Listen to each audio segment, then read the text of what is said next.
से 59,200 के स्तर पर तत्काल सपोर्ट है, तो 20 डे और 50 डे ईएमए का संगम है। इंडेक्स का सपोर्ट एरिया से ऊपर बने रहना रुझान को पॉजिटिव रखेगा और आने वाले हफ्तों में 60,700 से 61,200 के स्तरों की ओर ऊपर जाने का रास्ता खुलेगा। अनिश्चितता, ग्लोबल संकेतों और आरबीआई मौद्रिक नीति की घोषणा के चलते वॉलेटिलिटी ज्यादा रहने की संभावना है। एम शॉर्ट टर्म सपोर्ट 58,500 से 58,000 के जोन में है।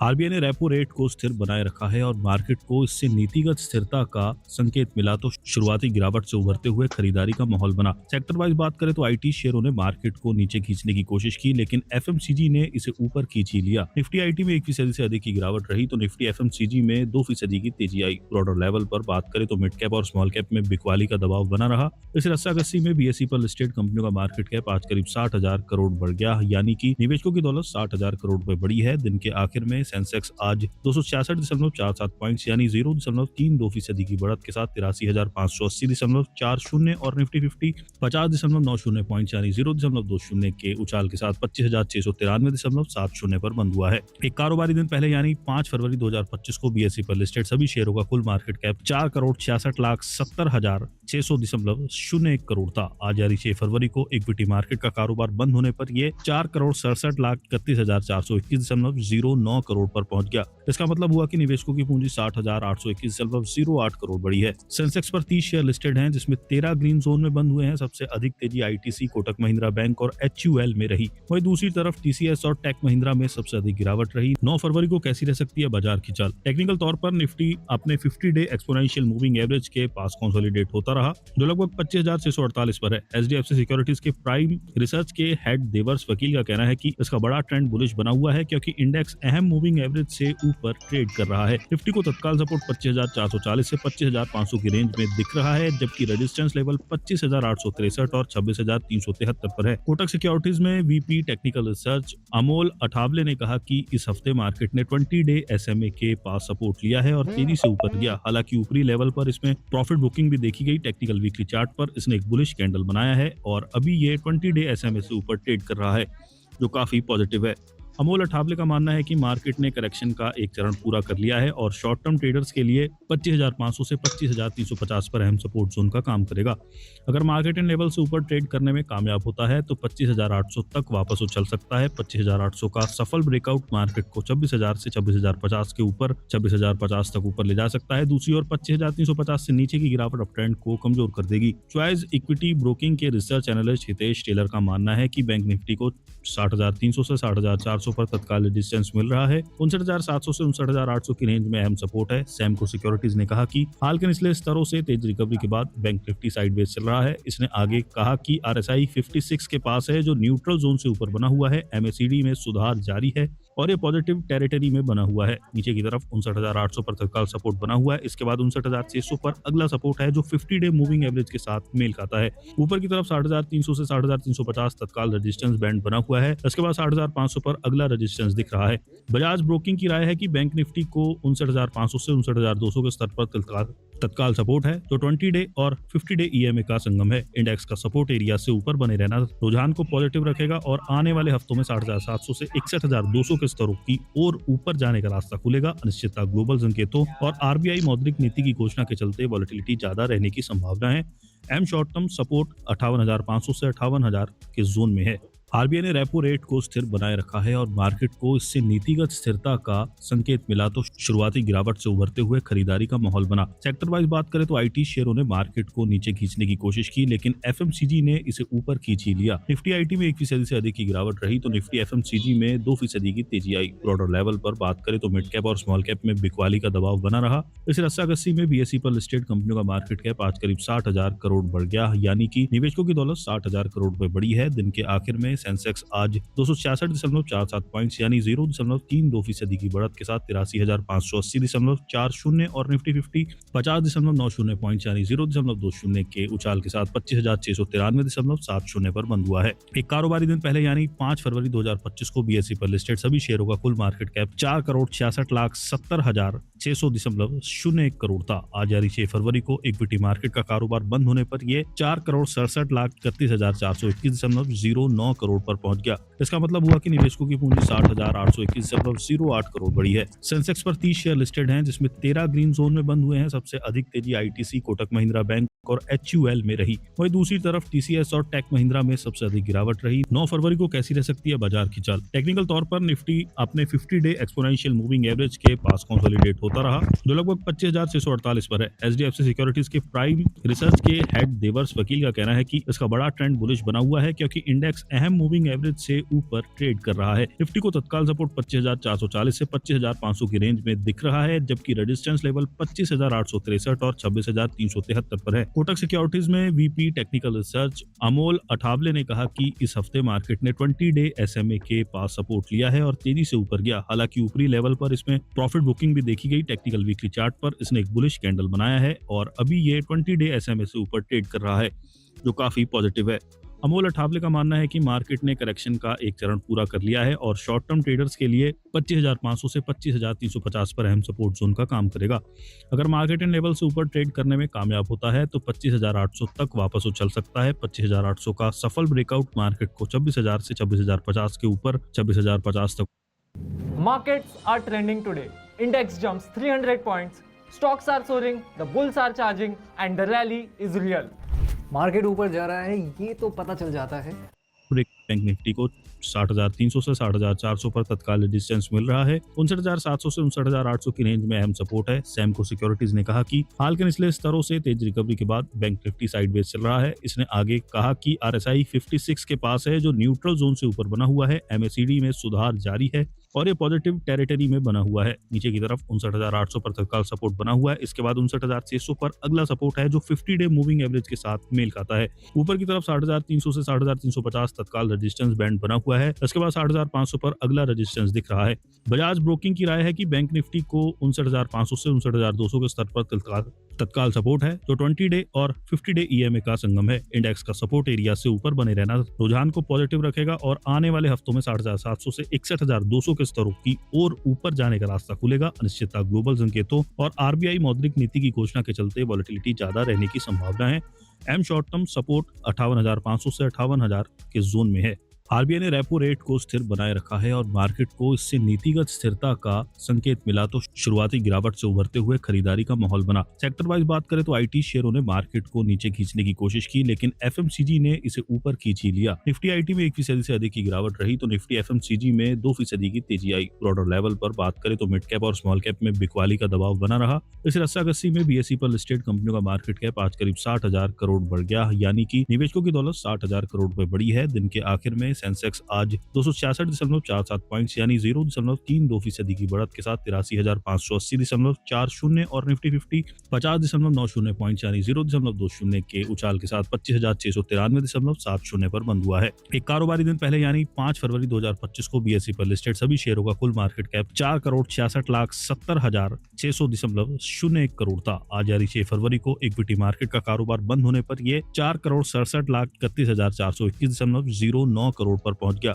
इसका मतलब हुआ कि निवेशकों की पूंजी 60,821.08 करोड़ बढ़ी है। सेंसेक्स पर 30 शेयर लिस्टेड हैं, जिसमें 13 ग्रीन जोन में बंद हुए हैं। सबसे अधिक तेजी आईटीसी, कोटक महिंद्रा बैंक और एचयूएल में रही। वहीं दूसरी तरफ टीसीएस और टेक महिंद्रा में सबसे अधिक गिरावट रही। 9 फरवरी को कैसी रह सकती है बाजार की चाल? टेक्निकल तौर पर निफ्टी अपने 50 डे एक्सपोनेंशियल मूविंग एवरेज के पास कंसोलिडेट होता रहा, जो लगभग 25,648 पर है। एचडीएफसी सिक्योरिटीज के प्राइम रिसर्च के हेड देवर्स वकील का कहना है कि इसका बड़ा ट्रेंड बुलिश बना हुआ है, क्योंकि इंडेक्स अहम मूविंग एवरेज से ऊपर ट्रेड कर रहा है। निफ्टी को तत्काल सपोर्ट 25,440 से 25,500 की रेंज में दिख रहा है, जबकि रेजिस्टेंस लेवल 25,863 और 26,373 पर है। कोटक सिक्योरिटीज में VP technical research Amol Athawale ने कहा कि इस हफ्ते मार्केट ने 20 डे एसएमए के पास सपोर्ट लिया है और तेजी से ऊपर गया। हालांकि ऊपरी लेवल पर इसमें प्रॉफिट बुकिंग भी देखी गई। टेक्निकल वीकली चार्ट पर इसने एक बुलिश कैंडल बनाया है और अभी ये 20 डे एसएमए से ऊपर ट्रेड कर रहा है, जो काफी पॉजिटिव है।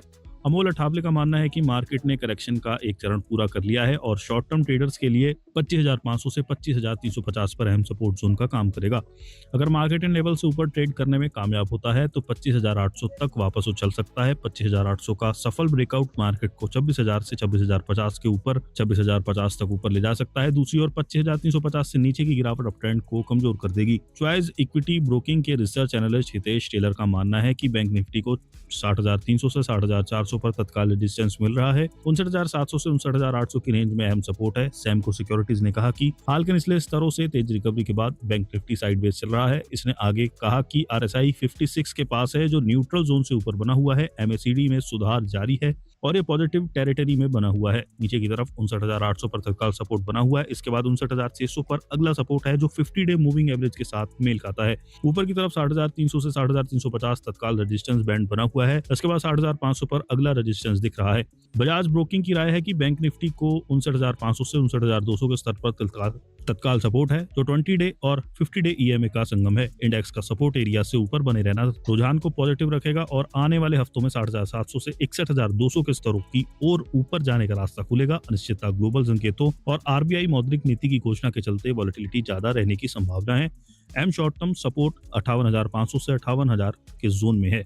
RBI ने रेपो रेट को स्थिर बनाए रखा है और मार्केट को इससे नीतिगत स्थिरता का संकेत मिला तो शुरुआती गिरावट से उभरते हुए खरीदारी का माहौल बना। सेक्टर वाइज बात करें तो IT शेयरों ने मार्केट को नीचे खींचने की कोशिश की, लेकिन FMCG ने इसे ऊपर खींच ही लिया। निफ्टी IT में 1% से अधिक की गिरावट रही तो निफ्टी FMCG में 2% की तेजी आई। ब्रॉडर लेवल पर बात करें तो मिड कैप और स्मॉल कैप में बिकवाली का दबाव बना रहा। इस रस्साकस्सी में BSE पर लिस्टेड कंपनियों का मार्केट कैप आज करीब 60,000 करोड़ बढ़ गया, यानी कि निवेशकों की दौलत 60,000 करोड़ रुपए बढ़ी है। दिन के आखिर में सेंसेक्स आज 266.47 पॉइंट्स यानी 0.32% की बढ़त के साथ 83,580.40 और निफ्टी 50 50.90 पॉइंट्स यानी 0.20 के उछाल के साथ 25,693.70 पर बंद हुआ है। एक कारोबारी दिन पहले यानी 5 फरवरी 2025 को BSE पर लिस्टेड सभी शेयरों का कुल मार्केट कैप 4,66,70,700.01 करोड़ था। आज यानी 6 फरवरी को इक्विटी मार्केट का कारोबार बंद होने पर यह 4,67,31,421.09 करोड़ पर पहुंच गया।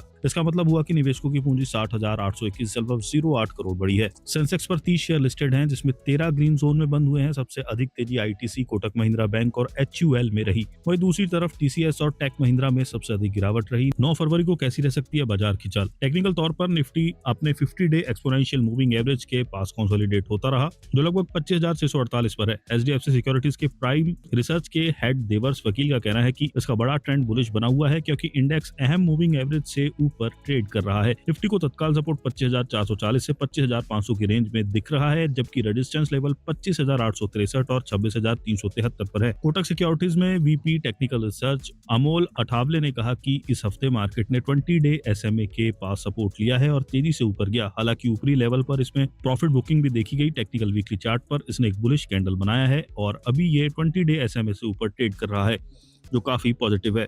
अमोल अठावले का मानना है कि मार्केट ने करेक्शन का एक चरण पूरा कर लिया है और शॉर्ट टर्म ट्रेडर्स के लिए 25,500 से 25,350 पर अहम सपोर्ट जोन का काम करेगा।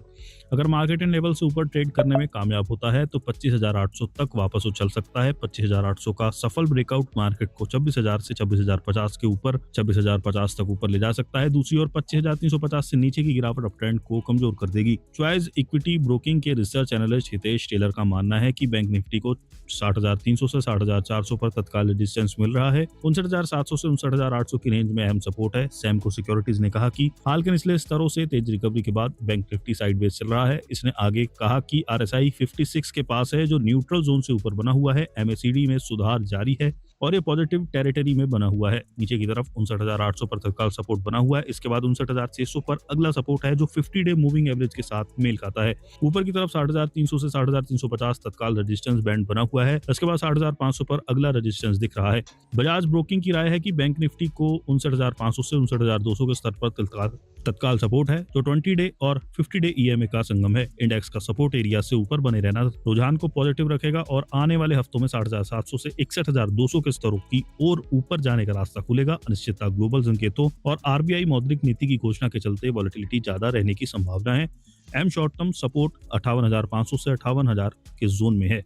RBI ने रेपो रेट को स्थिर बनाए रखा है और मार्केट को इससे नीतिगत स्थिरता का संकेत मिला तो शुरुआती गिरावट से उभरते हुए खरीदारी का माहौल बना। सेक्टर वाइज बात करें तो IT शेयरों ने मार्केट को नीचे खींचने की कोशिश की, लेकिन FMCG ने इसे ऊपर खींच ही लिया। निफ्टी IT में 1% से अधिक की गिरावट रही तो निफ्टी FMCG में 2% की तेजी आई। ब्रॉडर लेवल पर बात करें तो मिड कैप और स्मॉल कैप में बिकवाली का दबाव बना रहा। इस रस्साकस्सी में BSE पर लिस्टेड कंपनियों का मार्केट कैप आज करीब 60,000 करोड़ बढ़ गया, यानी कि निवेशकों की दौलत 60,000 करोड़ रुपए बढ़ी है। दिन के आखिर में सेंसेक्स आज 266.47 पॉइंट्स यानी 0.32% की बढ़त के साथ 83,580.40 और निफ्टी 50 50.90 पॉइंट्स यानी 0.20 के उछाल के साथ 25,693.70 पर बंद हुआ है। एक कारोबारी दिन पहले यानी 5 फरवरी 2025 को बीएसई पर लिस्टेड सभी शेयरों का कुल मार्केट कैप 4,66,70,001 करोड़ था। आज यानी 6 फरवरी को इक्विटी मार्केट का कारोबार बंद होने पर यह 4,67,31,421.09 करोड़ पर पहुंच गया।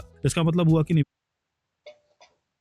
इन्वर्टेड हैमर, मारो बोजो, मॉर्निंग स्टार, शूटिंग स्टार, ऐसे कितने सारे पैटर्न्स हैं और इन सारे पैटर्न्स को ढूंढना, एनालाइज करना in all the stocks is an important तेजी आईटीसी, कोटक महिंद्रा बैंक और एचयूएल में रही। वहीं दूसरी तरफ टीसीएस और टेक महिंद्रा में सबसे अधिक गिरावट रही। 9 फरवरी को कैसी रह सकती है बाजार की चाल? टेक्निकल तौर पर निफ्टी अपने 50 डे एक्सपोनेंशियल मूविंग एवरेज के पास कंसोलिडेट होता रहा, जो लगभग 25,648 पर है। एचडीएफसी सिक्योरिटीज के प्राइम रिसर्च के हेड देवर्स वकील का कहना है कि इसका बड़ा ट्रेंड बुलिश बना हुआ है, क्योंकि इंडेक्स अहम मूविंग एवरेज से ऊपर ट्रेड कर रहा है। निफ्टी को तत्काल सपोर्ट 25,440 से 25,500 की रेंज में दिख रहा है, जबकि रेजिस्टेंस लेवल 25,863 और 26,373 पर है। कोटक सिक्योरिटीज में VP technical research Amol Athawale ने कहा कि इस हफ्ते मार्केट ने 20 डे एसएमए के पास सपोर्ट लिया है और तेजी से ऊपर गया। हालांकि ऊपरी लेवल पर इसमें प्रॉफिट बुकिंग भी देखी गई। टेक्निकल वीकली चार्ट पर इसने एक बुलिश कैंडल बनाया है और अभी ये 20 डे एसएमए से ऊपर ट्रेड कर रहा है, जो काफी पॉजिटिव है।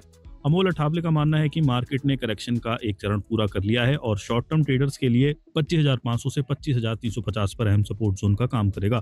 अगर मार्केट इन लेवल से ऊपर ट्रेड करने में कामयाब होता है तो 25,800 तक वापस उछल सकता है। 25,800 का सफल ब्रेकआउट मार्केट को 26,000 से 26,050 के ऊपर 26,050 तक ऊपर ले जा सकता है। दूसरी ओर 25,350 से नीचे की गिरावट अप ट्रेंड को कमजोर कर देगी। चॉइस इक्विटी ब्रोकिंग के रिसर्च एनालिस्ट हितेश टेलर का मानना है कि बैंक निफ्टी को 60,300 से 60,400 पर तत्काल रेजिस्टेंस मिल रहा है। 59,700 से 59,800 की रेंज में अहम सपोर्ट है। सैमको सिक्योरिटीज ने कहा कि हाल के निचले स्तरों से तेज रिकवरी के बाद बैंक निफ्टी साइडवेज चल रहा है। इसने आगे कहा कि आरएसआई 56 के पास है, जो न्यूट्रल जोन से ऊपर बना हुआ है। एमएसीडी में सुधार जारी है और ये पॉजिटिव टेरिटरी में बना हुआ है। नीचे की तरफ 59,800 पर तत्काल सपोर्ट बना हुआ है। इसके बाद 59,600 पर अगला सपोर्ट है, जो 50 डे मूविंग एवरेज के साथ मेल खाता है। ऊपर की तरफ 60,300 से 60,350 तत्काल रेजिस्टेंस बैंड बना हुआ है। इसके बाद 60,500 पर अगला रेजिस्टेंस दिख रहा है।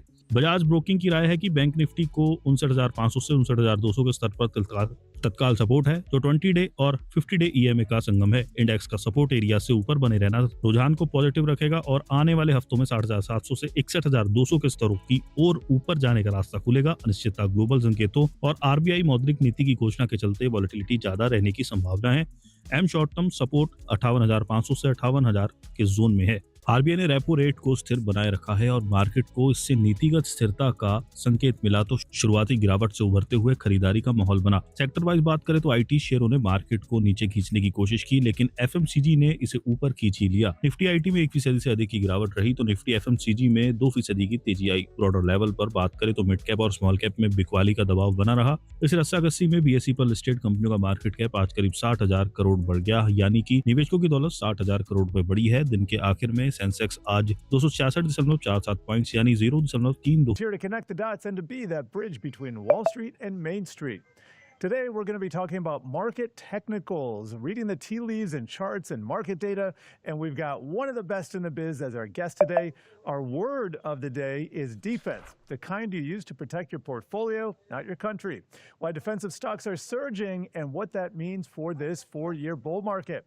And on today's market show and tell, we are looking at the recent breakout in large cap energy from a 20-year base. The longer the base, the higher in space goes the saying. So we're going to tell you the ETFs that might be your rocket ship.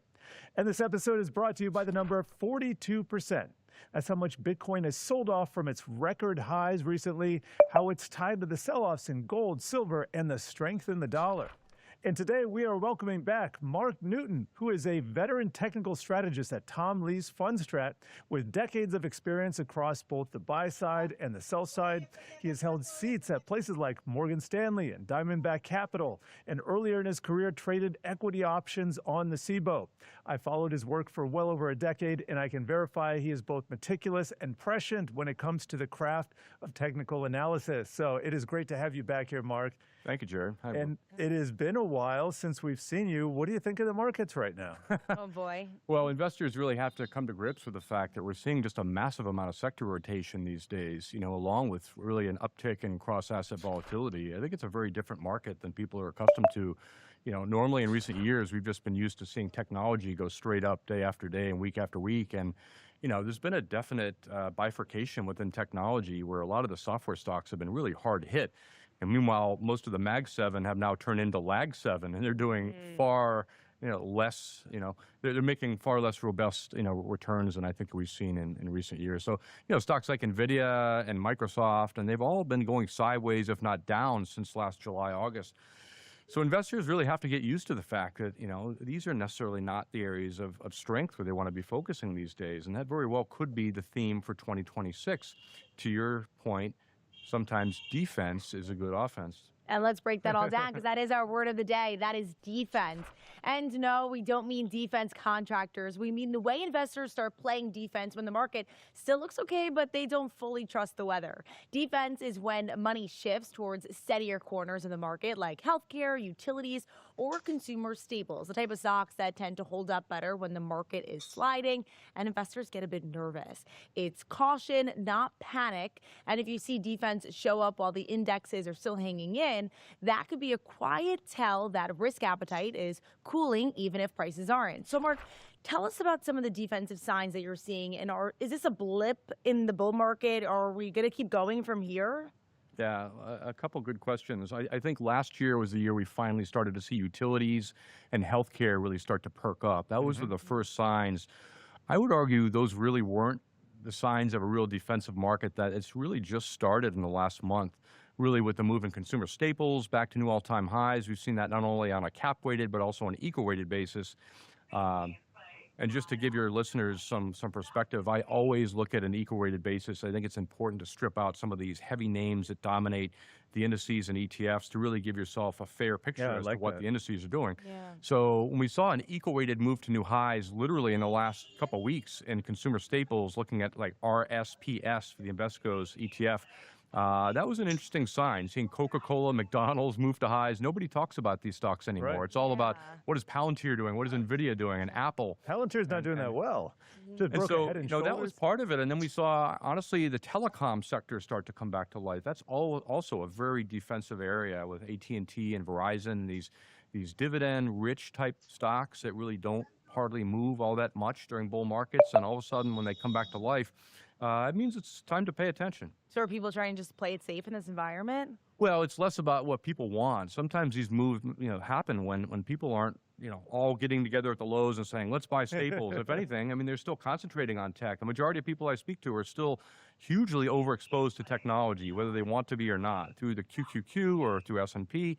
When, these ETFs own just a tremendous... There's not a lot of diversification in the market cap. Yeah. That's exactly right. And so I've been, sort of preaching to our own clientele that maybe it's time to own RSP versus SPY. And that way you get an eco-weighted basket of things that are exposed to financials, utilities, areas within industrials like the home bill, in general, many different parts of transportation that are all of a sudden hitting new all-time highs that investors aren't paying attention to. And these have been really strong areas of the market in recent months, whereas tech has started to flounder a bit. So it's proper to really pay attention to the sector rotation. That's first and foremost. So let's stick on tech for a second there. The software industry has just kind of tanked over the last month, and it just doesn't look that great on the chart. Yep. Chip stocks were holding up well. I was looking at year to date in my chip heat map the other day on the Wi-Fi Interactive. NVIDIA was negative for the year, but a lot of these other companies like Western Digital, SanDisk, they're keeping hope alive. But then over the last couple of days, chips have been catching down to software. You think this is just kind of temporary behavior, or are chips kind of losing favor too? Well, it's early to say that semiconductor stocks are turning down, but I think we're really on the verge, and that should happen within a month. I think you really have to be a lot more selective with what you own in the space.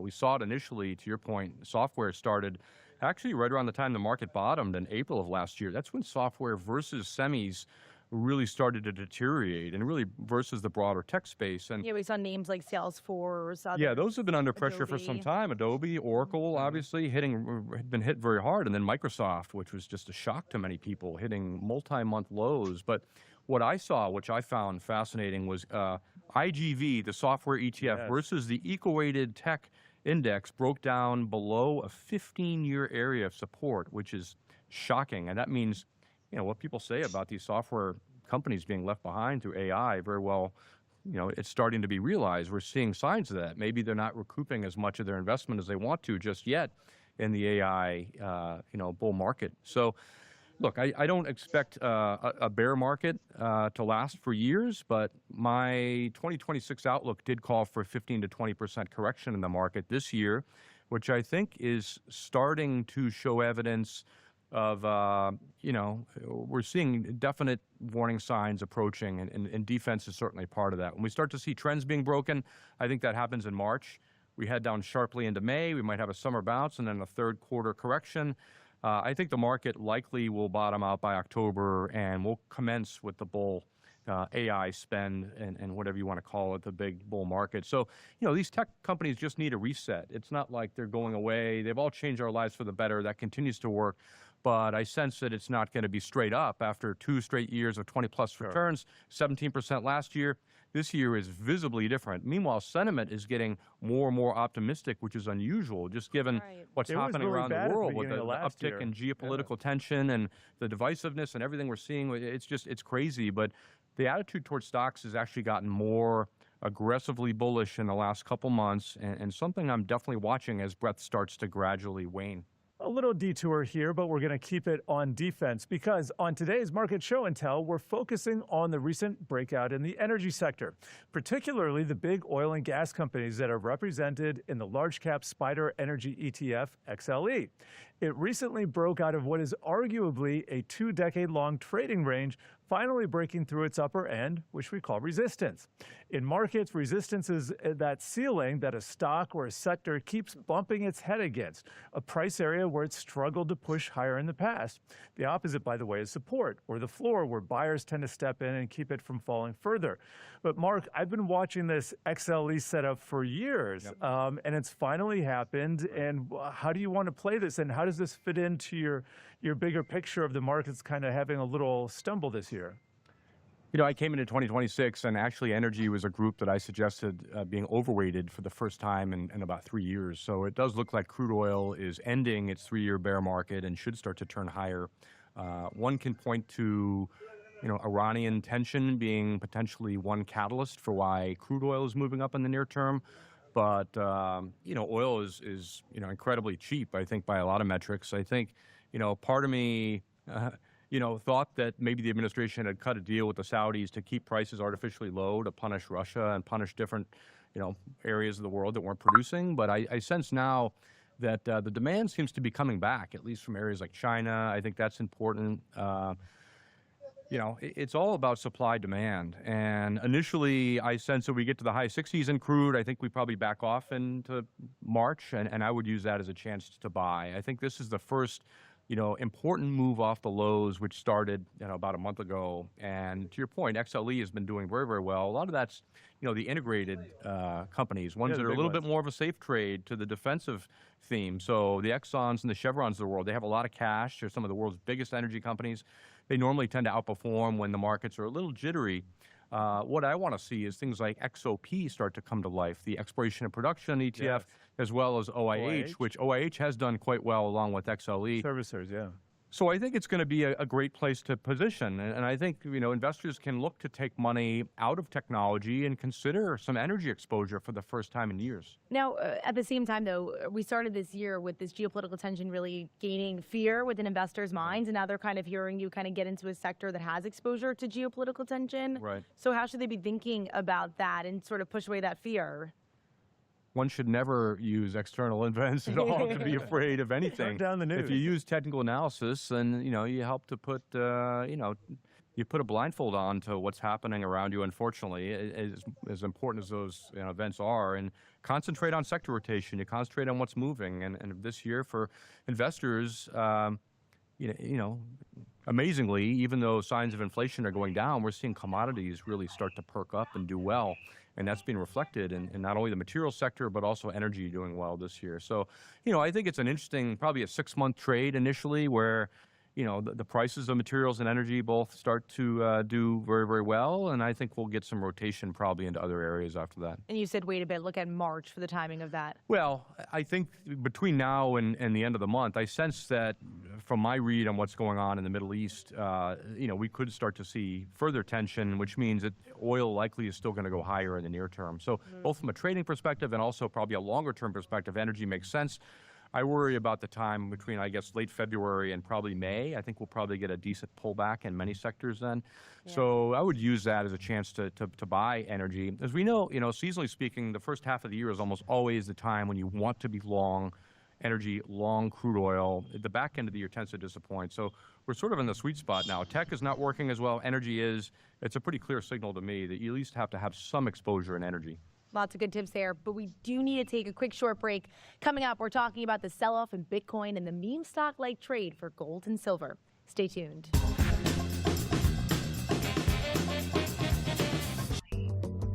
मैदान पे उतरने का, क्योंकि अब India के लड़कों की बारी है। एक कप घर आया है, दूसरा घर से जाने नहीं देंगे। वैसे भी हमारे छोरे छोरियां तक कम है के।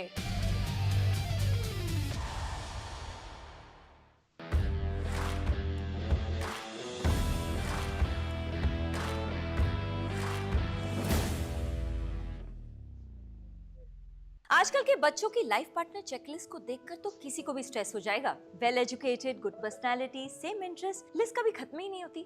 इसलिए जीवन साथी ऐप पे है इतने सारे फिल्टर्स, जैसे इनकम, एजुकेशन, प्रोफेशन, और यहाँ बच्चे अपने मैचेस से फ्री चैट करके उनको बेहतर जान सकते हैं। तो इंतजार कैसा? डाउनलोड करें जीवन साथी। आज मेरे टीके का दिन है। इनमें से कौन मुझे टीका लगवाने ले जाएगा? पूरा परिवार बच्चे को प्यार करता है, तो उसके स्वस्थ और सुरक्षित जीवन की जिम्मेदारी सबकी है। इसीलिए घर के सभी लोग ये जिम्मेदारी उठाएं और बच्चे के सभी टीके समय पर लगवाएं। सर, टायर बदलेंगे नहीं तो प्रॉब्लम हो सकता है। No problem.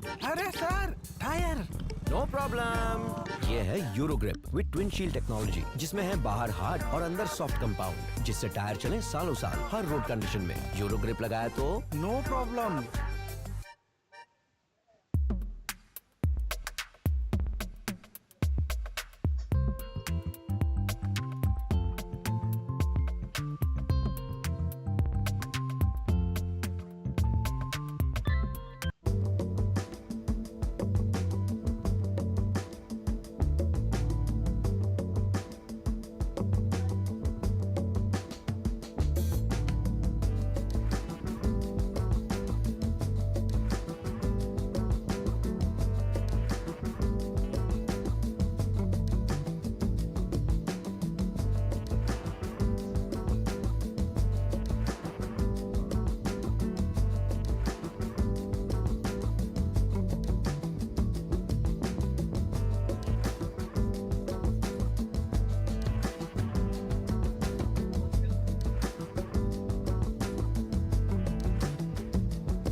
This episode is brought to you by number 42%. That's how much Bitcoin has sold off from its all-time high of just over $125,000 that it hit in October of just last year. This week's low is just around 73,000, but that's close to being taken out in this very moment. And it's not just crypto. We just watched gold and silver whipsaw violently too. A rare week where safe havens and risk assets both felt like pretty much roller coasters. Mark, the action that we've seen in metals and crypto and dollar and interest rates, I mean, they have been fast and furious. So how are you thinking about all of this right now? And you said cross-asset volatility. Maybe break that down for us, Yeah. I'm thinking carefully about all of it. I know, Look, I think metals, we've seen crypto. huge sell-offs. One of the biggest sell-offs of all time in gold and silver on a 3-day basis. I think that the metals trade is viable for the next month, but I don't sense we get back to highs. I sense that a lot of damage has been done very, very quickly. Momentum has started to roll over. So I sense after a bounce that the metals probably go back to the lows. Cryptocurrencies are in a very difficult spot right now. And I do believe we're in a crypto winter, a 4-year cycle, which tends to repeat. I don't sense that we're going to go down 80%. Personally, I think it's going to be capped. I think Bitcoin, in my own view, goes to 60, between probably high 50s, 60. I don't think it's going to be a straight shot. So it's frustrating, too. Really, Right? That's what it does. You have to be prepared to really hold this. And many people, even that use technicals, get caught off guard with the sudden volatility. And you're like, wow, well, I guess I'm a hodler now. I have to stay in, right? I can't get rid of it now. But look, it's difficult. My thinking is a short-term bounce could happen to 87, 88, and then we go to 60 probably into May, and that's the time you want to have some powder dry. So crypto, it's not the end of the world. I think they will bottom probably sooner than it has in years past. Crypto will likely bottom before equities, so equities could have a larger drawdown in Q3, whereas I think crypto very well might bottom out sometime in the spring and start to turn up again. So I have optimism, but it's really important to be patient. Don't put all your assets in one basket and diversify. Understand that we're in a very strong bear market right now, and even if we get a bounce, the path of least resistance right now remains to the downside, at least with regards to crypto. With metals, eventually I think we'll probably get back to the highs. Eventually, though. You talked about taking out recent lows after this. Yeah, that's right. So you bounce probably throughout February in both gold, silver, and then I think we turn down, and I think we probably take out lows, which means it could get worse. Gold might get to 3,700, 3,500.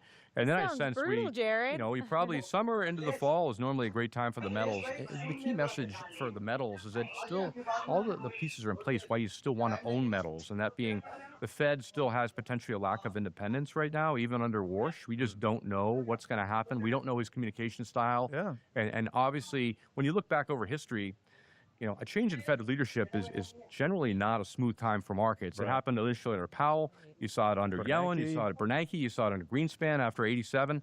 The normal max drawdown is about 17%. So we have to be problematic. Ironically, the thing the administration wants to do, change Fed leadership, could be the thing that honestly causes volatility that might prove problematic come the elections, and that if the market shows a lot of volatility, that could change at least the House with regards to the leadership. But getting back to crypto and gold, I'm long-term bullish, but I sense the level of spending is a difficult problem on both sides, being not willing to address it. And normally that's good for precious metals, as is cutting rates. All those things are still in place. But the volatility has reared its ugly head and likely means that between now and, let's say, April, May, gold, silver probably drop, and then it's time to get long again. I sense that gold goes to 67.50. Silver probably can go back to new highs, particularly with China demand coming back. I think they're very, very good. 3,700 and then wait for 100%. These have become. And when would this happen? Because we're hearing from like J.P. Morgan and others. Their targets for gold are over 6,000 by year end, and you're saying like when would that? Yeah, I think that's probably a year end. I don't look. These are very extended in their longer term cycles. We've already seen almost a 3-year rise in the metals, and everybody all of a sudden became enamored with the metals, and that happened literally right near the top within a few weeks, where everybody knew the metals were working. That's normally not the time to buy them, right? So when one of my friends is asking me at home, guys, what do I need to know about gold? I'm like, all right, this is Main Street, Wall Street coming together, and honestly, that's great. Yeah, it always pays to look when sentiment starts to get frothy. I think we've seen that in crypto, where it's spread to the metals, and software obviously is being hit. Now we're seeing all these, storage stocks and the semis have been red hot, and I sense that's probably the next shoe to drop in the next month. But pay attention, use trends, and diversify. I think defense, that's a key message for this year. Beautiful. Happens to be our word of the day. But a quick pivot here, because we have got a market's take on a classic Hollywood Gab show staple, Who Wore It Better? And today's runway is all about tempo, how you play the trading game, and we've got the momentum cyclist up against the diversified golfer. On the left catwalk, the cyclist, peak performance mode, this momentum trader hits the spotlight in a skin-tight Arrow jersey with ticker symbols down the sleeves. This trader is going all out on 3, maybe 4 high-conviction breakout names. No diversification, no hedges, just max watts into a handful of rocket ships. It's pure speed, pure focus, and if one of those bets blows a tire, you're eating pavement. On the right catwalk, the diversified golfer, sustainable pace, clean polo, tailored slacks, and soft leather gloves. This portfolio has a tool for every situation. Driver for distance, wedge for precision, putter for the finish. Spreads risk across asset classes, sectors, and geographies. Never tries to hit a 300-yard chip shot. Just plays the full course with balance and lives to tee up another 18. So Mark, in this trading environment, who's wearing it better? Is it the Momo cyclist or the diversified golfer? Well, in the words of the Dalai Lama, Gunga Galunga. Look, I'm all in favor of golf this year, honestly. If you're going to be a cyclist, you have to favor the century ride, not the sprint, because I think that eventually momentum continues to work in all markets and will eventually get back into gear. But this is a year, I think, of consolidation, of defense, that favors those that not only can hit it long off the tee, but can putt well as well. And one wants to really favor, I think the country club, and hopefully that warm weather will be here before we know it. We hear 6 weeks, but we'll know. I think there'll be a time for momentum. This seems to me to be a time of value and not growth. And I think the cyclist is going to take, a second seat behind, those that like to play golf this year. Just to take a step back, for those of you who maybe are hearing you for the first time, when it came to 2025, what exactly did you think it would end up, and how did it play out for your forecast? Well, you're making some pretty big calls. I had a target of 66.50, so we ended up a little bit short, but we did get above that. And so I always think the targets are largely are meaningless. They're they're for the media. I know a lot of sell side analysts have to come up with targets. It's really about what is happening now and how you can use price action to be able to help you not only manage risk but forecast the future, and not necessarily go out 1, 2, 3 years and say, oh look, I was right. So. I've had some good calls. I turned bearish in late 2021, early 2022. I was fortunate to catch a pretty good downdraft into June of that year in October. And myself, along with Tom Lee, have been bulls the last couple of years. But this year we said, you know what? It's time to really consider that we could get that consolidation for reasons such as tech starting to gradually wane. Leadership is changing. We're in a midterm election year. We have a new Fed governor approaching. There are all these reasons why everybody thinks, oh, this is happening in the world, this should lead stocks down, the tariffs, and none of that ever materialized, unfortunately. Look, tariffs, you could argue if they were rolled back, that could be a tricky situation this year, and how do we compensate these countries? It would obviously be great for visibility for earnings growth, but they've really helped to trim the deficit down to like $29 billion, which I think has been a very, very good thing. So always tough to know the right answer. I always love to just tune out the news, focus on sector rotation, what's leading, what's not, and let the market tell us what it's going to do. It's giving us a very loud and clear signal right now that I think the next couple months are going to be pretty volatile. Mark, under a minute, and you've given us tons of actionable information here. Anything we didn't cover, anything you'd like to say to the viewers in about 30, 45 seconds? Well, I think it's important, honestly, to tune out a lot of what's going on around the world for those that think that those things really matter. And also just pay attention to the fact that earnings and or economic data rarely lead to meaningful trends in stocks as much as almost 90% of Wall Street thinks they do. You really need to concentrate on cycles, on sentiment, and we had very bearish sentiment last spring. It was very important in terms of why markets could bottom. And recently, we're starting to see the opposite. We're seeing very bullish sentiment. So it makes me a little bit more cautious to think that it's going to be a year where, you sell in May and go away and whatever. I think the time this spring into the fall is going to be, volatile, but I don't think it's the end of the world. I think it's going to be opportunity for those that have dry powder, and you really want to be buying dips, I think, into the fall. The bull market should persist, I think, and continue up in the years to come, but we need that consolidation, and I think that's going to happen this year in 2026. All right, a year of defense, just kind of rewinding it back to the beginning there, and we have seen defensive sectors on the rise here, from consumer staples to utilities to real estate to healthcare and even energy. Yes, energy can be defensive as well, especially those big ones that we were talking about. But meanwhile, speaking energy, that's where we're seeing the breakout right now. And as Mark was just telling you, he was very bullish coming into the year, and that's playing out. So we got to pay attention to that. But we also got to pay attention to the clock because we are winding things down here at Stocks in Translation. But make sure you check out our other episodes of the video podcast on the Yahoo Finance site and mobile app. We're also on all your favorite podcast platforms. We'll see you next time on Stocks in Translation.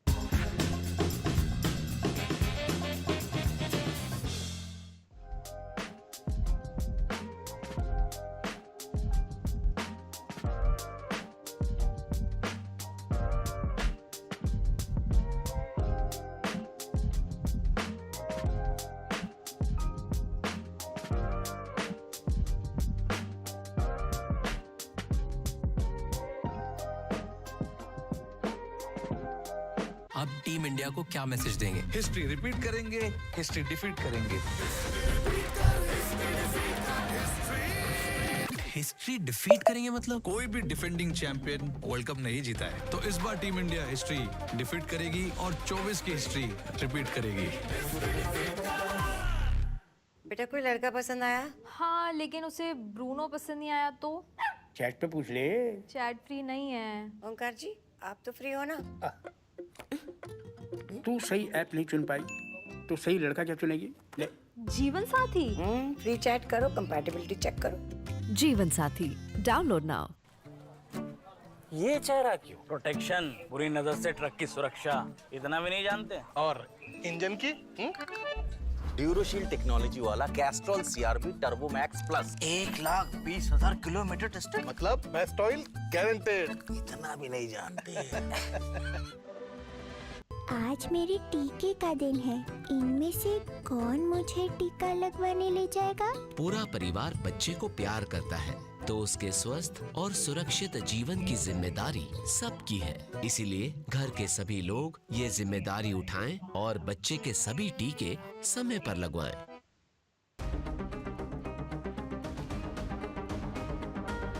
जमाने से हटकर बेबाक है मेरा signature. Signature Finest Cardamom Seeds, a premium product from Dilbar Group.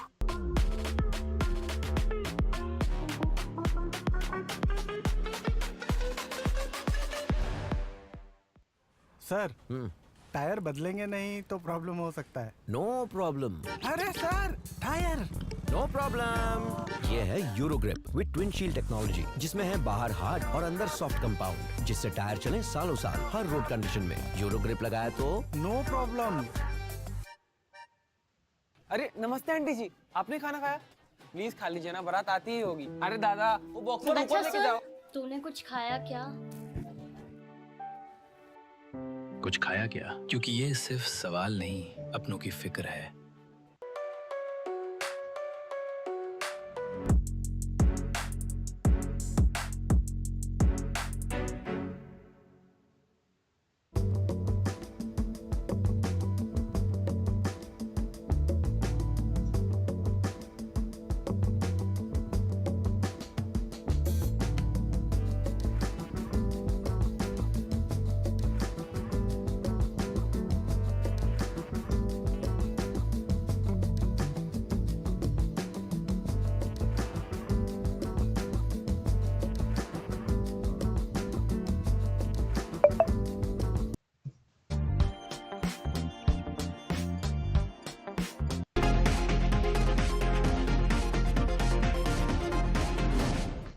Welcome to Yahoo Finance 2026 Outlook. I'm Josh Lipton, and for the next half hour, we're breaking down key themes for you, the investor, to watch as the new year begins. 2025 was a year filled with volatility triggered by fiscal and monetary policy uncertainty and the concentration of market gains in tech tied to artificial intelligence. Many of the trends this year will carry over into 2026, and we have expert analysis and insight so you can prepare your portfolio. We've got you covered from stocks to bonds to crypto and more. Let's jump right in. One of the key hurdles for the economy toward the end of 2025, a record government shutdown. Not only did it affect growth, but also delayed or prevented the collection of key economic data. On the heels of the November jobs report, Julie Hyman sat down with RSM chief economist Joe Brusuelas and Academy Securities' Peter Cheer and asked them about their key drivers of economic growth. Yes, I think strategically, our main thesis on the positive side is what we're calling PROSEC, or production for security. So, again, I think this does dovetail a little bit with Joe saying is that we are going to produce a lot more domestically where there is a national security interest. You saw some of that come out of the national security paper 2 weeks ago. And I think it's going to affect chips. It's going to affect data centers and AI where there's going to be help. It's really going to focus on electricity. I think electricity is becoming a far bigger election issue than the price of oil or gasoline. It's electricity. People are focused on it in and around the data centers, but away from that.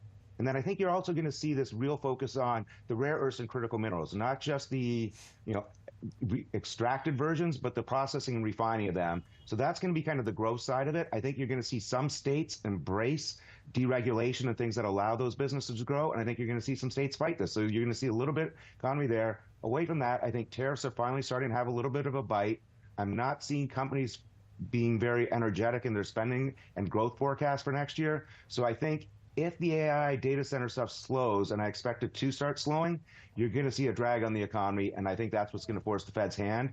And a lot of these things, especially the tariffs, they take time to play out. We're now probably about $250 billion of tariff revenue collected. That is starting to have a meaningful impact to earnings potential, and it's going to start probably spreading its way to the consumer a little bit. So that's why I'm overall bearish. With that PROSEC, or production for security, is where I'm trying to invest heavily.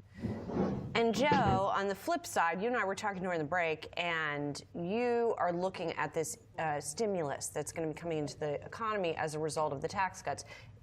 How much is that going to be able to offset some of the risks that Peter's talking about? Well, you're going to get a pretty big fresh injection of cash in the first half of 2026. Look, you've got pretty big tax cuts that are tilted towards the upper end households. You've got full retroactive expensing to January 19th of this year, right? You've got deregulation.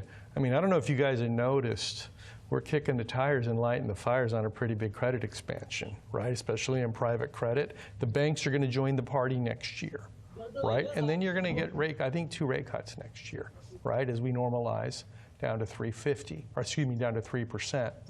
So I'm expecting at least $55 billion, perhaps closer to 60, right away as these tax withholding tables are adjusted. Then closer to 70 billion in corporates. So you're going to get a pretty big injection of cash here. But how is that cash going to then be dispersed? In other words, by the entities that are getting it. I mean, also, if you say the tax cuts are weighted towards the highest income households, that doesn't help with our K-shaped affordability crisis situation. No, that's not going away. Right? Yeah. And do the companies use that cash to hire people, or do they use it to spend more on compute? Well, they may actually invest in the companies in productivity-enhancing investment, which is good for the real economy. The way I look at it is we've had 3 big shocks this year to the economy. Trade shock, immigration controls, and then the government shutdown. This is 2025 ended up being a lost year. We're going to finish up probably 1 to 1.5% growth year over year. But I think that the dynamic properties inside the tax bill should facilitate 2.3 to 2.5% growth next year. Now, in a $30 trillion economy, that's a big move. So right? I got to bring Peter back on this because, what do you think about the stimulus, the tax stimulus that's going to be coming in, and what effect that could have? I think it definitely helps. Again, the question is, do companies really have the confidence in this economy to grow and spend on plant, property, equipment? Will they do much? Have they already questioning how much they're spending on AI? Will they take this as a buffer that last year maybe they had to loosen up some of their coffers to fill that? So I see the money coming in. I'm less convinced that drags through, especially to the markets, right? Again, the economy and the markets have diverged a lot, right? This year we had kind of this jobless economy, and yet we had stocks do extremely well, especially since Liberation Day. So I could easily see a bit of a reversal of that, where you see the markets come down a little bit, the markets be a little bit nervous, while maybe the overall economy hums along okay. And I kind of refuse to call it the K-shaped economy. I really think we've shifted into what I call the little I-shaped economy, where you have this little dot that's doing extremely well, and the rest of the economy, the big stick, is kind of okay at best. So I think it's slightly more, isolated who's doing well. So again, I don't know that you see quite as much follow through to the broad economy. I think it will help smaller and mid-sized companies better because they bore the brunt of a lot of the problems this year. But I don't think it's going to be enough to be great for stocks next year. Yeah, that kind of speaks to the firestorm, I guess, that Mike Green of Simplify ignited when he said the real poverty line for a family of four is $140,000, which speaks to the littleness of the eye and the bigness of the rest of everybody else potentially. There's more thing I want to ask you about, Peter, and that is the Bank of America December Fund Manager Survey, which was the most bullish in 3.5 years. And it feels like once again here that we are in, the vibes are not matching what's happening, right? Like the market, to your point, the market seems great, or the vibes seem great among fund managers, and yet there's this disconnect with how people in the real economy are feeling.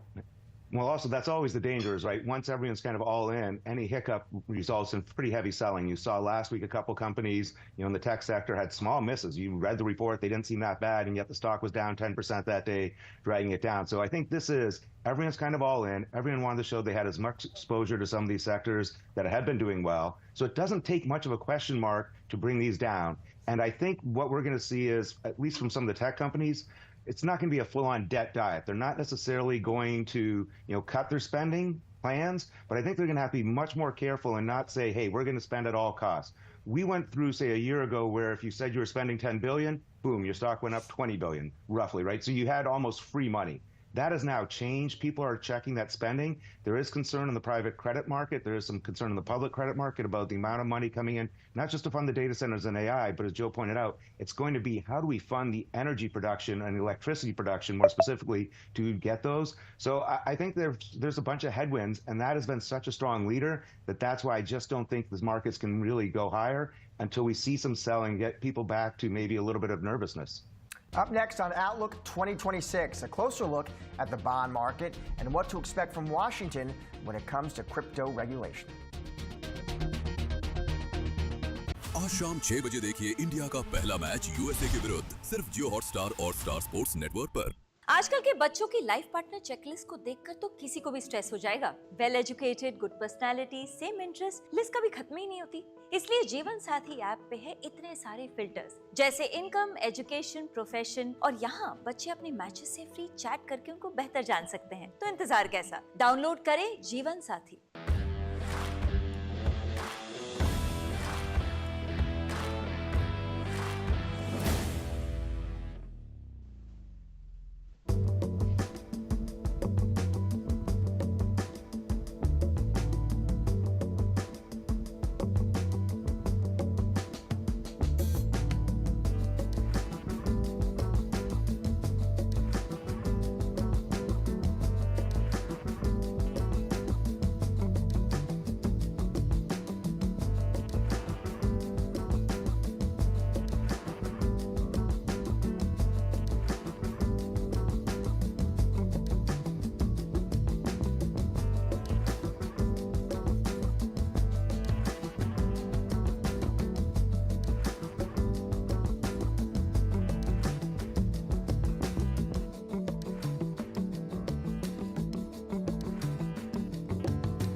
The U.S. economy is entering the new year with notes of uncertainty drawn up throughout 2025. Mixed signals on the state of the labor market, concerns of an AI market bubble, and the murky path for interest rates all carrying into 2026. So what could be ahead for the economy? Mohamed Al-Arian, Chief Economic Advisor at Allianz, details it all with Yahoo Finance's Julie Hyman.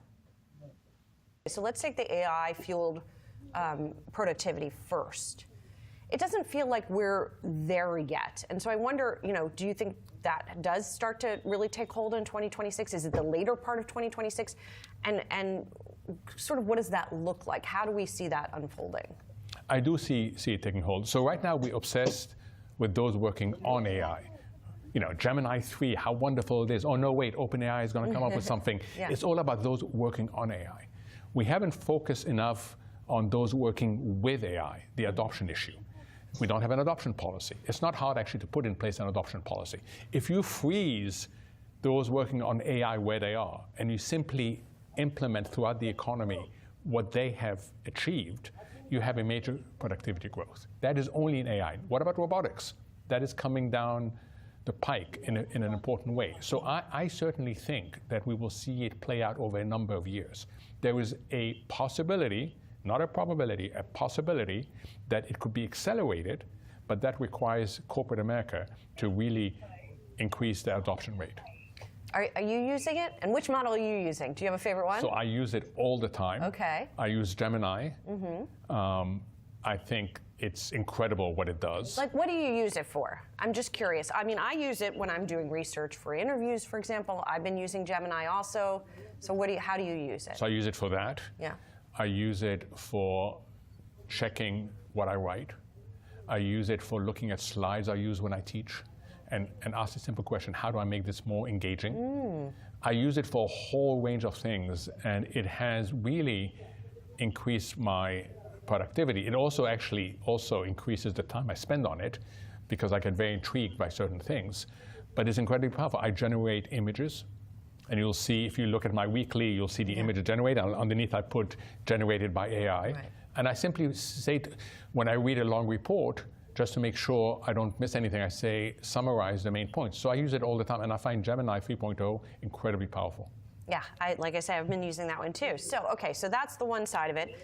Let's talk a little bit more about Treasury supply, the bond market, because we've already seen little glimmers of that, right? At a time when the Fed is cutting, very unusually, 10-year and 30-year yields are going up.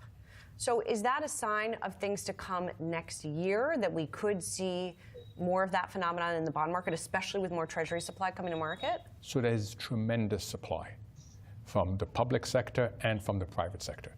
Data centers now alone are going at a rate of 150 to 175 billion a year in terms of debt issuance. That is big. Then you have a 6% of GDP deficit. That's big for this part of the cycle. What I worry about is at some stage the bond market is going to say, you know what, we're not pricing in risk the way we should be pricing in risk.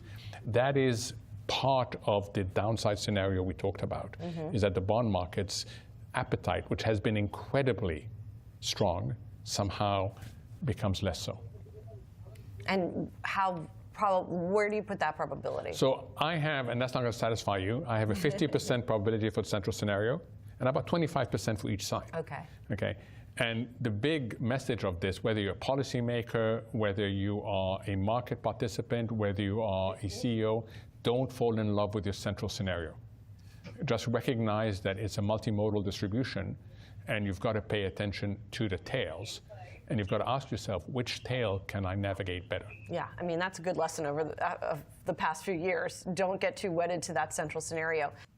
2025 was the year of crypto as adoption went mainstream and Bitcoin hit an all-time high above $120,000. Crucial catalyst for the industry, the regulatory backdrop. And there is more optimism ahead. Here's what Coinbase Chief Legal Officer Paul Grewal told me on where things stand, where crypto meets Washington.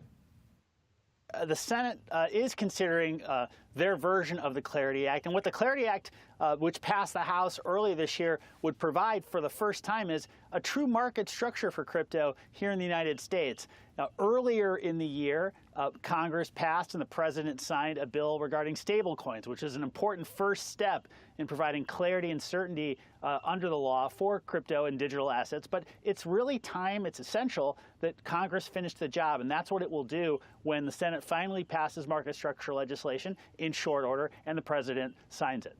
Paul, you mentioned stablecoins there. Now, Brian Armstrong also did talk about that. He said banks are exploring stablecoins after Congress passed the Genius Act. I'm curious, Paul, what does that mean, do you think, for the adoption curve? Well, there's no question that traditional financial institutions, including banks, now understand very well the power and the potential of stablecoins to bring transformation to the financial services industry. And what it will mean, of course, is greater adoption, greater utilization, and improved efficiency throughout the financial system. We are pleased to see banks finally wake up to the realization that it's time for innovation in the way we move money around on the internet, and we're delighted to have them as partners in this space and look forward to their full participation. Now, Paul, it wasn't just Brian Armstrong, your colleague at Deal, but we had Larry Fink there too. Here's another big name. He said Bitcoin, that was interesting, he said Bitcoin remains heavily influenced, Mr. Fink says, by leveraged players. And I'm curious what you make of that, Paul. I mean, how much risk does leverage sort of still pose here? And how does Coinbase mitigate that? Well, Coinbase has provided access to Bitcoin for millions of Americans, really going back to the earliest days of crypto. But it's a market like any other market that evolves with time, and it's natural to expect that individuals who may have been less familiar or even less comfortable custodying their own Bitcoin and holding it in their own wallets would want to rely upon intermediaries of all types in order to fully participate and finally participate in this market. We are seeing leverage and additional intermediaries relying upon leverage introduce new options for consumers to participate in the Bitcoin revolution. And that, of course, will require there to be new standards, new requirements, and new safeguards put in place. But we think that the market structure legislation is key to facilitating that. It will define for the first time which assets are subject to the securities laws of the U.S. and which assets fall outside of those laws. And we think that concerns regarding leverage and many others are best addressed by Congress and the agencies charged with writing rules once Congress acts. Coming up, we hear from one expert on what America's corporate leaders are getting ready for in 2026. That's next. ICC Men's T20 World Cup, India versus USA today at 6 p.m. only on Jio Hotstar and Star Sports Network. आज मेरे टीके का दिन है। इनमें से कौन मुझे टीका लगवाने ले जाएगा? पूरा परिवार बच्चे को प्यार करता है, तो उसके स्वस्थ और सुरक्षित जीवन की जिम्मेदारी सबकी है। इसीलिए घर के सभी लोग ये जिम्मेदारी उठाएं और बच्चे के सभी टीके समय पर लगवाएं। सर, टायर बदलेंगे नहीं तो प्रॉब्लम हो सकता है। No problem. अरे सर, टायर। No problem. ये है Eurogrip with twin shield technology, जिसमें है बाहर हार्ड और अंदर सॉफ्ट कंपाउंड, जिससे टायर चले सालों साल हर रोड कंडीशन में। यूरोग्रिप लगाया तो no problem. TUV WX Y and Z.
Tariffs, trade policy, and geopolitics move markets in 2025. Yahoo Finance's Julie Hyman spoke with EY Global's Courtney Rookard McCaffrey about what's the top of corporate America's mind for 2026. Certainly, almost every client conversation I had this year really did revolve around tariffs, which ones were likely to be enforced, how the outlook would proceed from here. And I think, unfortunately, the message for 2026 is that uncertainty around tariff policies remains. It may be a little less volatile than what we saw in 2025, but we do expect not only tariffs, but also export controls and other sorts of trade restrictions and incentives to continue to be introduced by various countries throughout the year. We could see new trade deals as well. So I think, in terms of how CEOs need to plan for these things, I do think we'll see continued volatility around specific product rates, as you were just mentioning, as well as rates for specific countries as well. And so how do executives then, I guess they've had some practice this year, they've gotten some practice, but how do they go about tackling that when it is so volatile? Yeah, absolutely. And yeah, thankfully they have built up those muscles this year, so they will certainly need to continue to exercise them in 2026. What we've seen is not only in terms of tariffs, but also, other types of geopolitical risks that are unpredictable in the current environment. We're seeing a lot more companies turn to tools like scenario planning. 66% of the 66% of the companies that are best at managing geopolitical risk use scenarios to set their strategy and to test their strategy. So I think that will continue to be a key tool in the toolkit going forward. And I think one of the other things you highlight that's really interesting that's related to tariffs, because tariffs have been used as a tool in this way, is scarcity of various resources, whether those resources are critical minerals, which have been at the center of some of the tariff and trade back and forth, or talking about things like water as well, which has become, it's not only vital for life, but also has become important for things like data centers and cooling in some cases. So how is all of that going to play out, and what do people need to pay attention to? Yeah, absolutely. So we do see geopolitical competition for either the continued control of those resources or for greater access to those resources really being a key story in 2026, and will drive a lot of the policies from governments, as well as a lot of the implications for companies, both in terms of risks as well as opportunities to expand in certain areas. So certainly freshwater, you mentioned critical minerals. Both of those are really key to data centers, to electricity production. So those are two really critical types of resources that we see governments that will really ramp up their competition in that area. And we could see some going it alone, others trying to reach out to allies and partners to really build those critical supply chains. Now, here in the U.S., Courtney, looking at another one of the things that you're watching, here in the U.S., rates are trending lower, but we've not necessarily seen rates in the market trend lower. And what is happening with the borrowing cost atmosphere and environment around the globe, and what should we be watching for in 2026 there? Yeah, absolutely. This is another one of those scarce resources broadly defined that we point to in terms of capital. So what we're seeing is a lot of geopolitical competition around access to capital and the growing politicization of capital allocation within different economies around the world. So we think this will really continue to reshape or refine the global financial system. So, there's, sovereign debt issuance is at an all-time high. Debt servicing costs do continue to grow, though, and so we could see some fiscal pressures in certain countries, and how this plays out in terms of the private sector's access to capital and the cost of capital, I think remains to be seen, but bears watching closely as the year progresses. Courtney, as you know, AI has been the theme of this year. What are you watching with reference from your perspective? What's important about AI next year? Yeah, absolutely. I think the buzzword this year has certainly been sovereign AI, and I expect that to continue next year. So we are seeing governments around the world really trying to accelerate the development of AI value chains and algorithms within their own economies, because that is seen as critical to economic security and national security going forward. So we'll see governments really focus across the AI value chain. It's not just about those algorithms, it's also about the critical minerals that go into the semiconductors that power the data centers. And of course, data itself is a critical resource as well. That's a wrap for Outlook 2026. Thanks for watching Yahoo Finance.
Hello and welcome to Yahoo Finance. I'm Josh Lipton, and for the next half hour, we are taking a deep dive into the Dow Industrials. The Dow is trading near all-time highs, but when you dig into the average, there are hits and misses. We're looking at the 5 worst performing stocks on the Dow this year. They are down bad. And it's not just one industry that's hit hardest. We're covering industrials, the consumer, and healthcare. And even though the tech trade has been hot on Wall Street, that rising tide did not lift all boats. We've got expert analysis to explain why these stocks are getting crushed and what you should think about doing if you own them in the new year. First up, let's get a closer look at Nike. The sportswear giant is in the middle of a turnaround that might be taking longer than some expected. The stock is down about 22% this year, and Julie Hyman spoke to Bernstein's Anisha Sherman about what's holding the company back.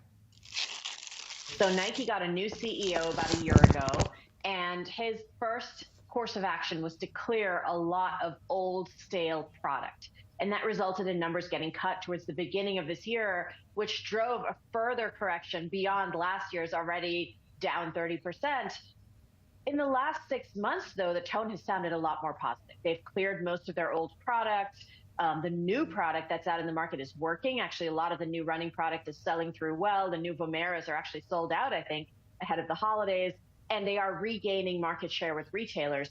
So we are reaching the tail end of this big correction in performance and in inventory, and some of the new stuff is really resonating. So it does sound like they are turning a corner, That said, as your correspondent just said, the market doesn't have a lot of patience with turnaround stories right now and tends to be risk averse at the moment, especially on consumer discretionary names. So the stock is still not being given credit for some of the changes they're making, which I think should start to turn around into the new year. Okay, and so what do investors really need to hear concretely from Nike to maybe change that perception as we get into next year? And by the way, the company's about to report earnings too, so we might get a little bit of clarity on that front. Yes, so the biggest thing is top line growth.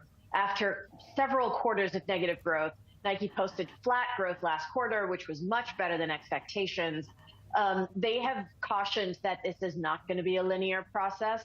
They've now guided again for a slightly negative growth this quarter, but that is the biggest indicator. Once they can start getting the top line turned around, that also helps margins, it helps operating leverage, it helps the entire earnings growth algo inflect. And that's the biggest thing people are looking for evidence of, is they can start to grow again and gain share again and resonate with consumers again. And you talk about in your latest note about Nike that lifestyle is sort of the missing piece, that like in running they're doing better, in sort of performance they're doing better, but lifestyle. And maybe, you know, I don't know if there are also some sort of cultural shifts that have gone away from the athleisure type look that Nike's presenting, or is it more product based that they need to come out with more appealing stuff? It's a bit of both. So lifestyle was dominated by their Jordan franchise, which is part of what they were trying to clear over the last year. So when you're clearing old Jordans, it's really hard to generate brand heat on that same franchise at the same time. So they need to take a beat, sit out this year, and then rebuild their lifestyle portfolio led by Jordan probably in a year or a year and a half from now. But in the meantime, they're losing share. And you alluded to cultural shifts. We've all seen that meme of people switching out Nike Tech for quarter zips. And that doesn't help them either. If people are switching out their look, going for a more preppier look, that doesn't resonate with the brand. That's another blow to the lifestyle portfolio over the next few months. Sticking with the consumer, Procter & Gamble is known for its household brands like Tide, Pampers, and Bounty. But as the consumer gets more mindful about their spending, the company has warned that caution could hit its bottom line. Citi's Filippo Falorni explained to Julie Hyman why the consumer staples giant is down roughly 14% this year and how it could rebound in 2026. What happened this year is that there's been an organic sales deceleration for Procter & Gamble. Just a couple of years ago, the company was growing 4 or 5% organic sales, which is a measure of volume and price mix. And then more recently, they've delivered more somewhere in the 1 to 2% range over the last couple of quarters. I think, look, there's a couple of components. I think the big one that drove the deceleration is pricing. If you remember from 2021 to 2024, CPI was running very hot, and most of these companies were taking like mid-single digit pricing, high single digit pricing in certain categories. And that has slowed significantly to the point that now pricing is flat year over year, and in certain categories even down because companies are having to promote to stimulate demand. And then the second point, which you mentioned, this Procter & Gamble CFO called out at a recent conference, is that the consumers are cautious in their purchasing behaviors. And remember, P&G plays a little bit at a premium point in most of their categories. They are the more premium offering. And so they are seeing consumers being a little bit more cautious with their spending, a little bit of trade down, although not super material. And so all these things result in volumes being slightly negative, with pricing now also not growing much, and that results in flattish to slightly up sales growth. Yeah, the company definitely doesn't want to see both pricing and volume not working for them. Okay, so what happens then for this company and the stock in 2026? Do you see any kind of inflection here for it? I could see some improvement in 2026. I'm actually more optimistic on the space for a couple of reasons. I think what you've had this year is that you have really a normalization in sales growth trends. If you take a look versus the pre-COVID trends, most of the household product companies were growing sales, again, in this very low end of low single digits. I do think investors got used to like more mid-single digit growth on top line. But again, that was it was driven by very significant pricing that is not sustainable in this industry. So we kind of got the negative stock impact from the normalization of top line. And then as I look ahead of 2026, there were some discrete impacts that negatively impacted 2025 sales. The first one was the inventory destocking at retail. So at the beginning of the tariff this conversation, and when the first round of tariff were introduced in March and April, a lot of retailers focus on categories that were more impacted by tariffs. So I think about electronics, apparel. And so some of the more traditional household product categories were put on a second kind of priority list. So definitely the manufacturers sold less into retailers. You're going to cycle a lot of those impacts in early 2026. And then the other thing to me is like household product categories, those are daily use categories, right? Like we're talking about household cleaners, paper products, toothpaste. Those are categories that are very, very stable in terms of consumption levels. And so as you get to normalize this more cautious consumer environment, that's not going to be a year-over-year headwind for these companies. And so I actually do think there's going to be potential improvement in the top line trajectory. And the other thing is, look, in the consumer staple space, another big debate is the impact of GLP-1 drugs on food and beverage. And obviously the household product companies don't have any risk more structurally in terms of demand. And so they could be also, from an investor standpoint, a return to these companies that are more stable within consumer staples. Up next, a look at the biggest loser of the Dow this year, United Health, and hear from one expert on why 2026 could start to look better. History कहती है कोई भी अपने home ground पर cup नहीं जीता है। History कहती है कोई भी ये कप 3 बार नहीं जीता है। पर ये हिस्ट्री की क्लास नहीं, क्रिकेट का मैदान है। तो इस बार हम हिस्ट्री डिफीट करेंगे, हिस्ट्री रिपीट करेंगे। सर, बाइक तो रिपेयर करा ली, टायर भी चेंज कर लो। बहुत टाइम है सर, टायर बहुत टाइम है। ये है Eurogrip with trade smart technology, जिसका ट्रेड सालों साल चलने के बाद भी दे पहले दिन जैसा ग्रिप। यूरोग्रिप लगाया तो टायर चेंज के लिए बहुत टाइम है। जमाने से हटकर बेबाक है मेरा signature. Signature, the premium product from Dilbag group.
Welcome back. Turning now to the worst performer on the Dow this year, United Health.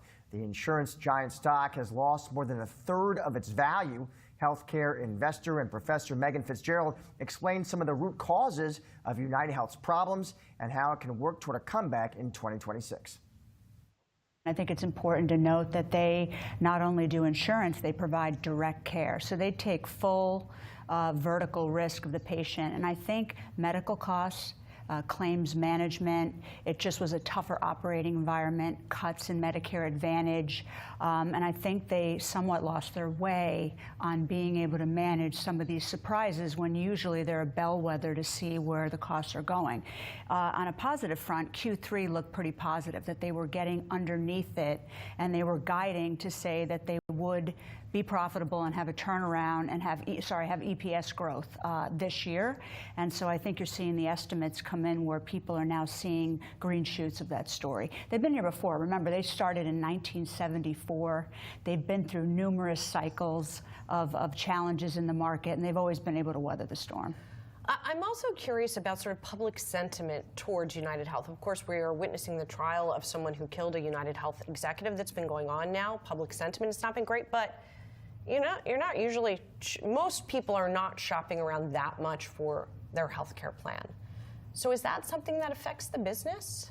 Yeah, listen, number one issue right now for Americans in healthcare is access and cost. Gallup has not seen it be this high in a long time. So with inflation, with all that's going on, healthcare costs are really troubling for patients. So some of that halo feeling definitely falls over to UnitedHealth because they're the health insurer. They're the one you have to buy your insurance through. And we're in the midst of the open market season right now where everyone's shopping, and they're not really seeing any relief on the subsidies. Congress can't get it together, although maybe this morning something's changed. So I think a lot of it is attributed to an insurer. That's not usually the group that you feel good about when you're out buying something, right? And you have to not buy holiday gifts or offset the purchase of a car or bills at home. It's a tough time for people, and I think they do share in some of that negative sentiment. And I should say, UnitedHealth is the employer-sponsored plan here, so that's the one we've got by default. So Meg, what happens next year then? We've also seen not just UnitedHealth, but a lot of these companies paying out a higher percentage of their premiums to cover costs. Yep. So that's squeezing their margins. Does any of this get better in 2026? I think so. I think we hit a nadir over the summer. I think right now United's 45% off all-time highs. CVS is up since the summer. United has been up since the summer. So I think we're starting to see light at the end of the tunnel, that they're managing. The medical loss ratio has come down for United. So they're really managing the book. And remember, they have multiple ways to win in terms of providing insurance, providing care. They have a pharmacy, they have a pharmaceutical benefit manager. So they have multiple ways to manage the patient. And for all intents and purposes, it looks like 2026 will be getting back to basics for United. Some have an 8% EPS growth. Some analysts are up over 20%. So I think what to watch on January, 27th, when they release earnings, is to see how do you reconcile someone that thinks it's 8% and others that think it's 20. So clearly, the market has a buy on United, and many feel you don't cut United out given their scale. I think we just run into a time where scale can be your friend, but sometimes scale can be complex for United, and I think they're working through it. Straight ahead, we're rounding out the list of Dow stocks down bad with two names that haven't been able to capitalize on the AI boom: Salesforce and Honeywell.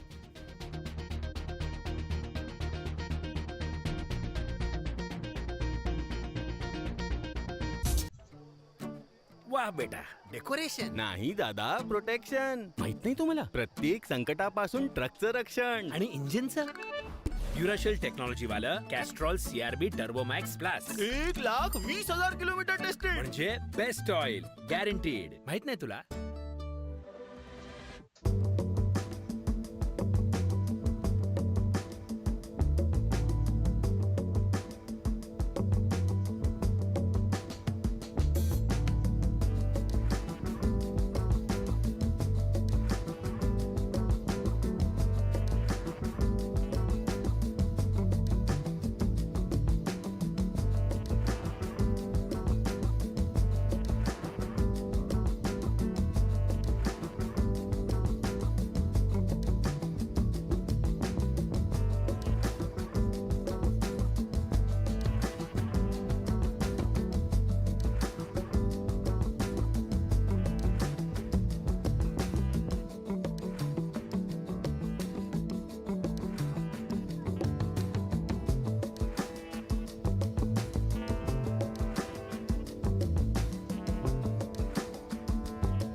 The AI boom has lifted tech stocks, especially chips and some software names, but Salesforce has lagged behind, slumping 20% this year. Here's Guggenheim's John DiFucci on the troubles Salesforce has had and why they might not be over yet. Most people think what they have to do is monetize AI. I don't necessarily think they're ever going to be able to do that. I don't. They have to embrace AI, and it's got to be part of what they do. Every traditional SaaS application vendor has to do that to make their products better, like they do every year.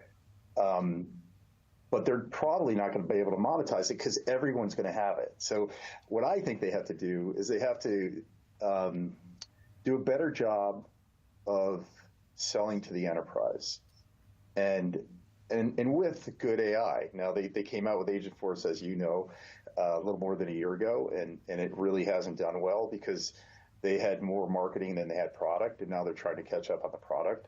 But even if they do, I don't think they're going to be able to monetize it. And what do you think broadly? I mean, this applies to Salesforce, as you say, but it applies to the whole software complex. I mean, are companies not going to turn to those sort of purpose-built solutions that these software providers are trying to give them? I mean, are they going to go straight to the LLMs, which are going to be giving them those solutions? Yeah, there's this idea out there that everything comes full circle to everything being custom applications again, instead of packaged applications. I don't necessarily think that's in the cards, at least not anytime soon. AI is just not ready for that, and we'll see. Maybe in 3 to 5 years that happens, or it starts to happen. But I still think there's going to be a lot of companies that want a packaged application that builds upon best practices across the history of those companies, those packaged apps companies. So I still think there's room for these traditional application vendors, but if what you say even happens partially, it does have an effect on their relevance, right? They're very relevant today, or they have been up until recently. There's a lot of questions, but it will have an impact on the relevance going forward. And John, the company made a big acquisition in the form of Informatica. What has that done for them? Because I know you pointed out in a recent note that there's just not the clarity that you would want around the financial contribution from Informatica. Yeah, so what Informatica does, we don't think it does a whole lot for them, okay? It's not like Informatica did have a modern platform, but they also had a legacy business, an ETL business, which was the primary business of theirs, being able to integrate different kinds of data into, but it's mostly for structured data. If you really want, and they claimed Informatica was going to be this big AI play, you really have to integrate all kinds of data. What are the chances that Salesforce rebounds next year? There's always a chance, and if you listen to them, they're very, very good at messaging or promotion.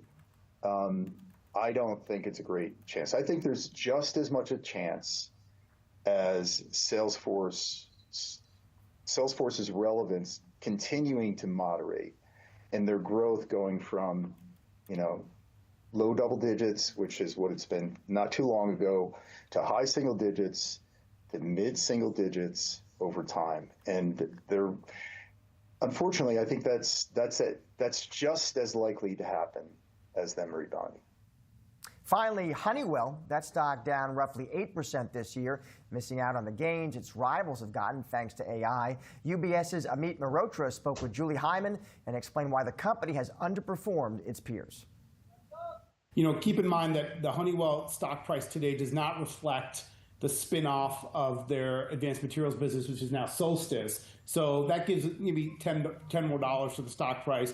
But you're right. You're absolutely right. It's underperformed the broader market. Obviously, the broader market is being propelled by AI infrastructure spending. So I would say if you step back for a minute and look at the overall industrial complex, it's up about 16-17% this year, while Honeywell has lagged. But that XLI has been really reflected of the haves and have-nots. So Honeywell does not have a lot of AI and data center exposure. And so when you put them in that bucket, they actually haven't underperformed the other names in industrials, when the top performers are like the GE Vernovas, GE Aerospace, the Howmets of the world, that are either exposed to these structural end markets that are growing at a very fast pace. But the bottom line is, as I look over the next 12 to 18 months, the opportunity is very much for Honeywell. They're going to affect their spinoff of the aerospace business in the middle of this year.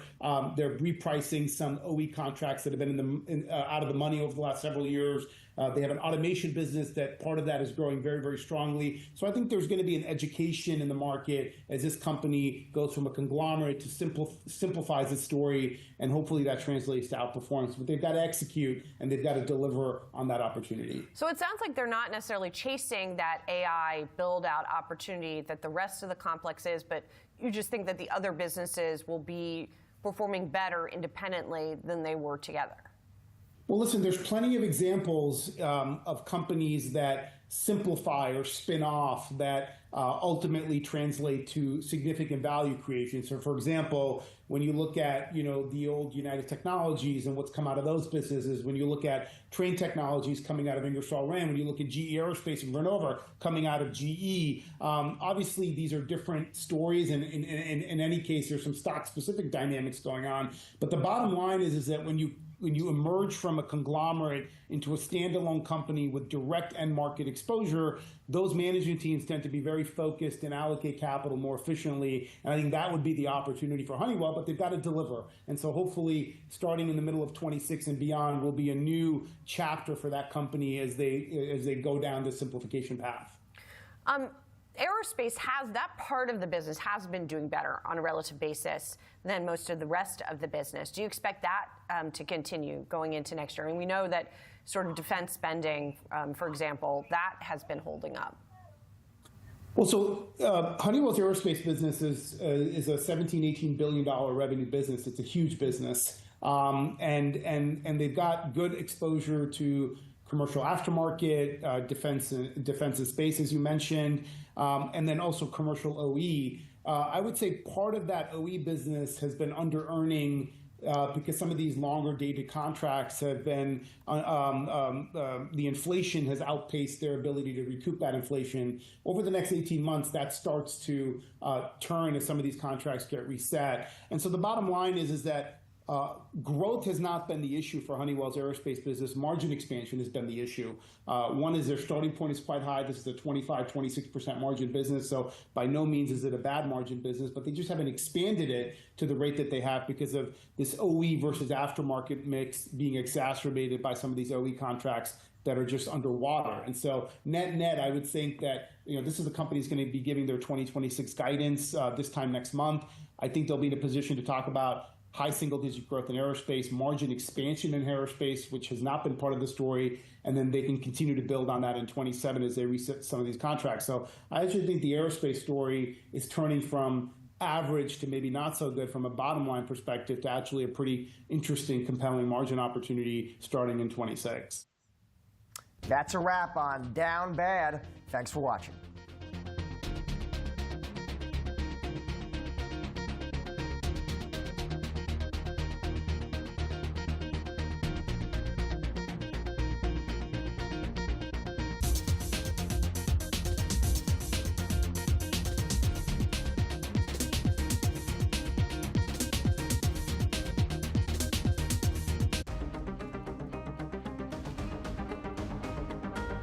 जमाने से हटकर बेबाक है मेरा signature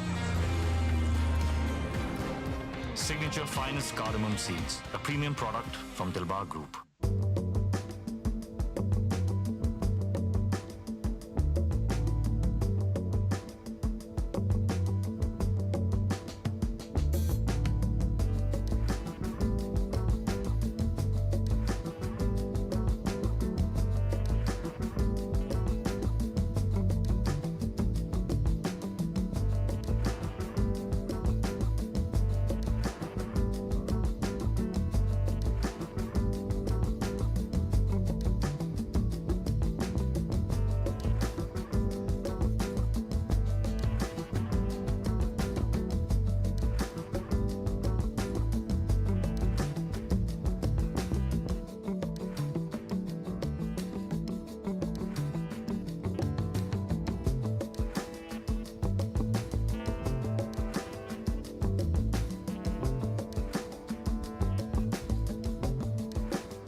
There's so many different great ideas out there, some of which are reinventions of existing things that we already know.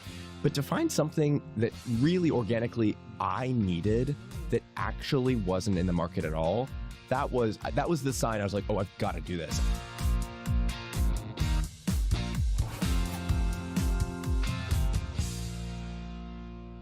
Howdy, y'all. I'm Elizabeth Gore. Welcome to The Big Idea from Yahoo Finance, presented by Block Advisors, built by H&R Block.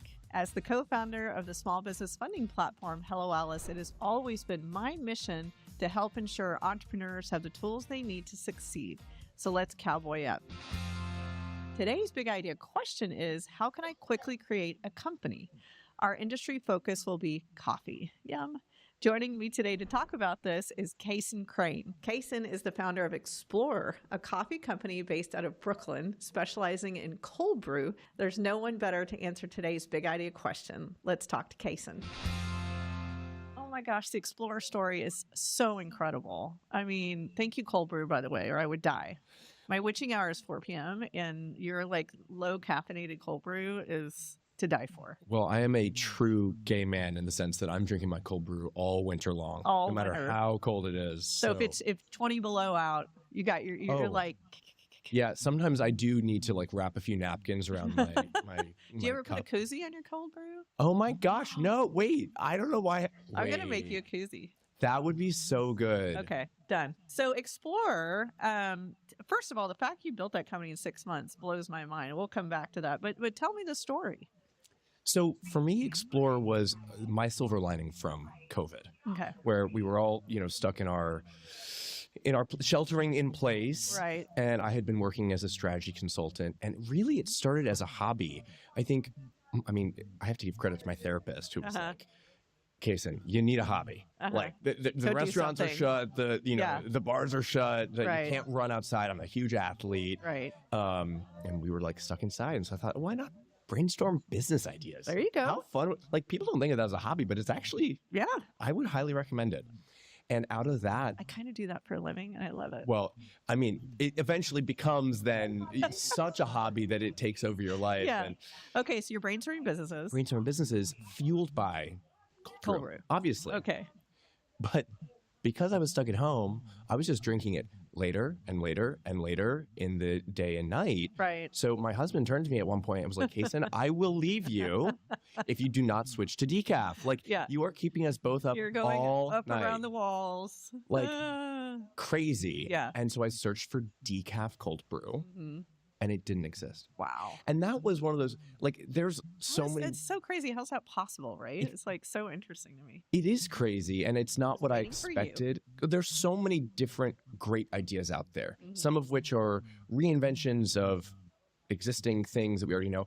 But to find something that really organically I needed that actually wasn't in the market at all, that was the sign. I was like, oh, I've got to do this. Right. And I just jumped on and 6 months later, brought the product to market, was selling online, and decided I was going to leave my job. Even after, like, our launch was kind of underwhelming from a sales perspective. Okay. But I was just so committed to this, the passion of bringing this product and this brand to the people who needed it. And you finally let your husband sleep?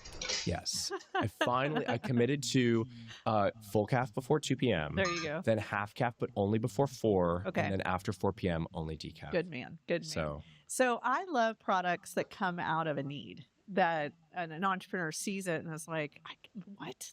I'm going to do this. But generally it takes years, right? Tell me about the benefit of speed to market. So I think the great thing for me about speed to market, number one, circumstantially, I think having COVID was actually very beneficial because it cut out a lot of the noise. Fair. I think if I were to do it over again, I would fear that I would get, if I were to do it over again for the first time, it would be so easy to get sidetracked on things that weren't mission critical. So ultimately, I think I tried to be inspired by my tech founder friends about like getting to the minimum viable product. Okay. What is the step? Like, do I need to go through and make sure and make sure that the FDA label requirements are 100% satisfied for this? Probably not. I mean, if they were, for context. Let's Like be they clear. were. Let's be clear. Yeah. But what the most important thing was like creating the product and finding a path to actually having it be manufactured. So I think speed to market is more attainable than people realize. So, and important. Yeah. Oh, yeah. Because then you can actually get feedback. Feedback is the most important thing. oh, let's keep going on that. Keep going. You got to have people try it. Right. And family and friends are very useful to an extent. Unless they love you too much and they can't tell you. Well, I think actually, I think that's the sort of red herring. Like, okay, it's because they don't want to give you. They actually, I have found family and friends will give constructive feedback, but the critical thing is, will someone pay for something? Oh. Not will they like it, not will they enjoy it if they are given it for free. Will they pay for it? Because we're starting businesses here. Right. Right. Cash flow is king. Yeah. Right. So I'm curious, when you quit your job, there's so many business owners. I certainly had a job full time when I started Hello Alice. How did you decide when it was okay to quit your day job? Well, I was forced into a decision point. Okay. Because I had taken a sort of COVID sabbatical, which the firm I was at was desperate for people to take sabbaticals. So I was like, this is great. I'm going to take a few months to effectively try this entrepreneur thing out. Right. Full time, effectively full time as like a little audition. For, right. And then Which they were makes sense because you're also a theater person. Yeah. Yes. Exactly. Yes. And then basically the firm was like, okay, so turns out all of our clients that had like shut down our contracts during the beginning of COVID, they're like back with a vengeance now. Like they need us. You've got to come back like next week. And that was the forced decision point where I thought, okay, I can go back. I can make good, reliable money and have a career that I'm proud of. But I couldn't say no to the passion, to the energy I was getting from building this business of my own. And how did you talk to me about the funding around that? I mean, you got to figure out how to pay for all this, including replacing a salary, right? So. Oh, that's all the worst. Things. Yeah, I think the funding piece is. When I look back at things I've done well and things I've done poorly, I think funding strategy is critical. I think that is something that I would say nobody told me this, but actually I remember a friend of mine named Luke who had worked with me at Bain and was also a beverage founder. He did give me this advice and I ignored it. Oh.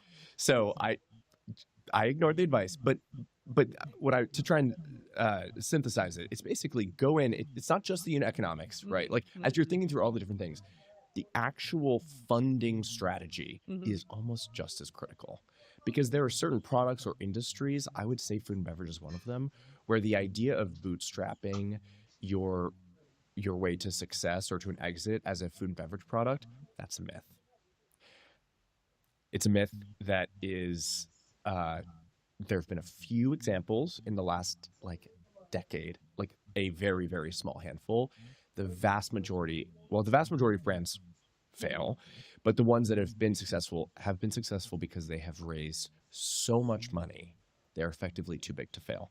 So I think thinking really strategically about what the norms are in the vertical you're trying to go into and what has actually worked. Like, are you in an industry where one of the key determinants of success is raising tens of millions of dollars? Right. If so, you better have a path to doing that.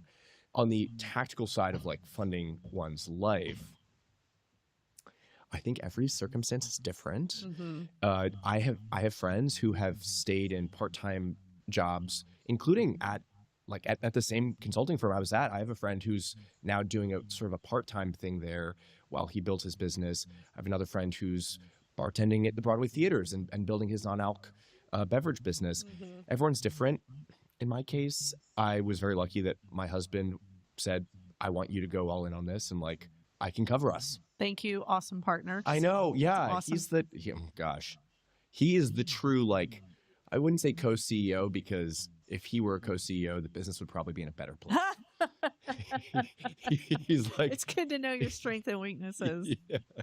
Hey, I want to ask you, I want to go back to the difference between funding and funding strategy. You sound like you're really delineating those two.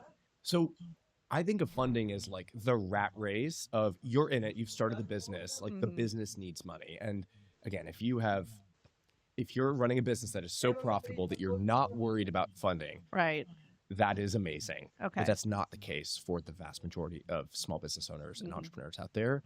I think of funding strategy as that critical initial part of the business plan that if you cannot achieve it, in other words, if you were to build your business plan and be like, well, in order to get the unit economics we need our costs of goods sold to be $5. And based on what I found, they're coming in at 10. You might decide the business isn't going to work.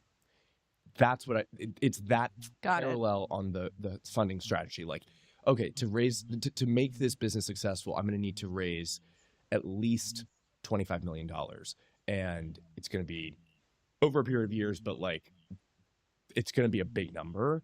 If you don't have absolute confidence from the get-go that you can do that, don't start the business. Don't do it. Yeah. So, I mean, you can start a different business, but don't start that one. ज़माने से हटकर बेबाक है मेरा signature. Signature, a premium product from Dilbar Group.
seem to be an incredibly passionate person. We can get so passionate about these things we love, and really understanding, which thing is actually going to pencil is hard. And you launched with 4 products, right?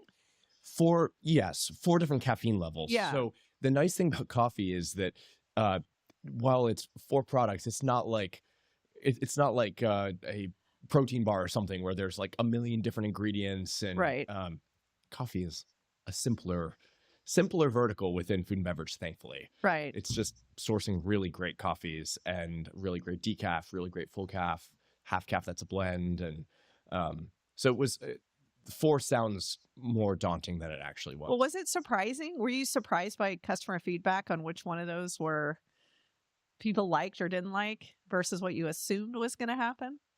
I think at the time of starting the business, I was surprised how the big idea that I had started the business around was choice of caffeine. Okay. My belief was, and still is, that coffee is almost unique in food and beverage in that choice is paramount. Whether that's going to Starbucks and the average Starbucks drink has 4 modifications, or whether that's going to Whole Foods and looking at this wall of 100 different canned beverages or 100 different bags of coffee of different origins. Coffee is not like soda. Right. In soda, there's like a few winners. Mm-hmm. In coffee, variety is the spice of life. Right. But one area of choice that was completely absent was the caffeine piece. But what surprised me was that the experience I was having, which was wanting to choose multiple caffeine levels in my own life, was not what customers were doing. Really? Instead, we had 2 different customers. We had full caffeine customers and we had decaf customers, and they were different people. And sometimes it'd be confusing because we'd have decaf customers buying both, but in customer interviews, they'd say, oh, yeah, I buy the decaf for myself and the full calf for my partner. Oh, interesting. Or for my whoever in the household. So now we know there's 2 types of people in the world. Yes. Well, that is changing, though. That has changed over the last 4 years. Okay. Increasingly now, especially once we started introducing ready-to-drink cans. Right. We found a much higher rate of adoption for the different caffeine levels. People were more willing to experiment. Interesting. Okay. Yeah. Okay. So, I mean, we started with concentrates. So it's a commitment if you're buying a 10 serving or 20 serving bottle. Right. So I'm pretty optimistic that I'm very optimistic that in the coming year, caffeine conscious consumption is going to be an increasingly top of mind. Caffeine conscious consumption. So I had a heart issue a couple years ago, and I was required to tear totally off and then go half. And then, and now I kind of like it. I like doing different things at different times of day. So I am your core customer in the future. Yes. Now, It's Explorer. You climbed so many summits in your life, personally and professionally, and literally, I'm so intrigued that you're a super athlete, triathlons, sprint triathlons, marathons, Everest. And you shared earlier that your mom was just an incredible inspiration to you and your 5 siblings. And tell me what you took from her, not just the lifestyle that you have right now that's so incredible, but your entrepreneurial journey. Well, my mother, who sadly passed away 2 years ago, it was just the anniversary, which was also my birthday, which I think is actually a really special. Wow. It's a very special anniversary. What a gift, by the way. Wow. I genuinely think so. And we were tied together in so many ways. And I think she instilled in me and my siblings this belief that if you are not pushing yourself out of your comfort zone every single day, whether that's athletically, professionally, with your hobbies, with your whatever your passions are, then you are neglecting this gift of life that we have. And I recognize that everyone has different circumstances and different means to do things. But I think particularly, like, we were very lucky that I was very lucky. My parents were both very successful in their careers. And so we had lots of opportunities. And it was very much like the worst thing you could do in your life would be to not take full advantage. And so now, as an athlete, as an entrepreneur, I am I'm trying to carry on her legacy and Mm-hmm. keep trying to do hard things, to do things I didn't think I could do. And as entrepreneurs, I mean, that's like the definition That's of the caffeine. entrepreneur. It is. It So is. I think about climbing Everest, and compared to starting Explorer, climbing Everest was, I mean, okay, to be clear, climbing Everest is not easy, Yeah. but comparatively, it was nowhere near as challenging as Yeah. starting this business. That's so interesting. I did Kilimanjaro on behalf of the UN. That's my biggest Oh my climb. gosh. And I didn't know that. Yeah, not Everest, but Kili. And the hardest thing for me on Kili was not the climb; it was going downhill. Yeah. I had a really hard time emotionally, physically, and so on my entrepreneurial journey, I think I actually love the fight, the going uphill, and I really struggle with like the kind of operational norms. You know what I mean? Yeah. And so it's kind of that, like, you love creating the coffee, but the P&L and the taxes, and that's, I think for me, that's still my hardest part. Well, one of the nice things I think that we can build as entrepreneurs that is harder to do with real world mountaineering is when you're on a mountain and you're on a team, you're all stuck together. In many cases, you're literally roped up together. Yeah, literally, you're stuck together. Yeah. But as entrepreneurs, as we are building our businesses at the appropriate moments, you can build a team where your different skill sets actually are focused in where your strengths actually are, which isn't to say that you're not still taking on new challenges in your area of expertise. But I do think that's one difference. I think there's a lot of parallels, but there's also differences. Another one is like, when you're climbing, you always are listening to whoever's the team leader. It's like you're following. Period. No matter you're following them, their advice, their direction, whatever it is. And I think that was one learning that I actually think is not ironic, because we're sitting here chatting and people are listening to this, but I would take a massive mountain of salt with essentially every piece of advice given if you're starting your business. I think being too deferential is a very common trap.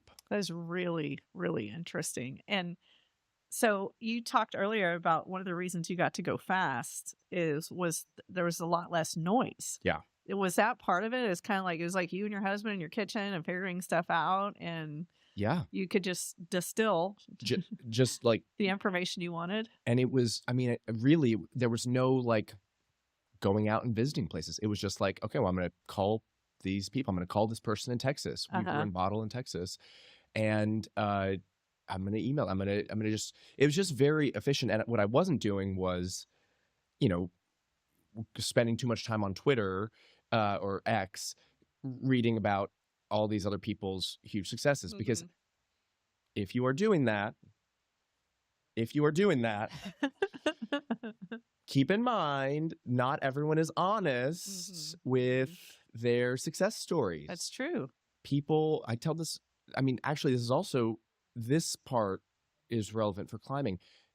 Everest was hard, right? But people who climb Everest, they're incentivized for you to believe that it was the hardest thing imaginable, because that's impressive.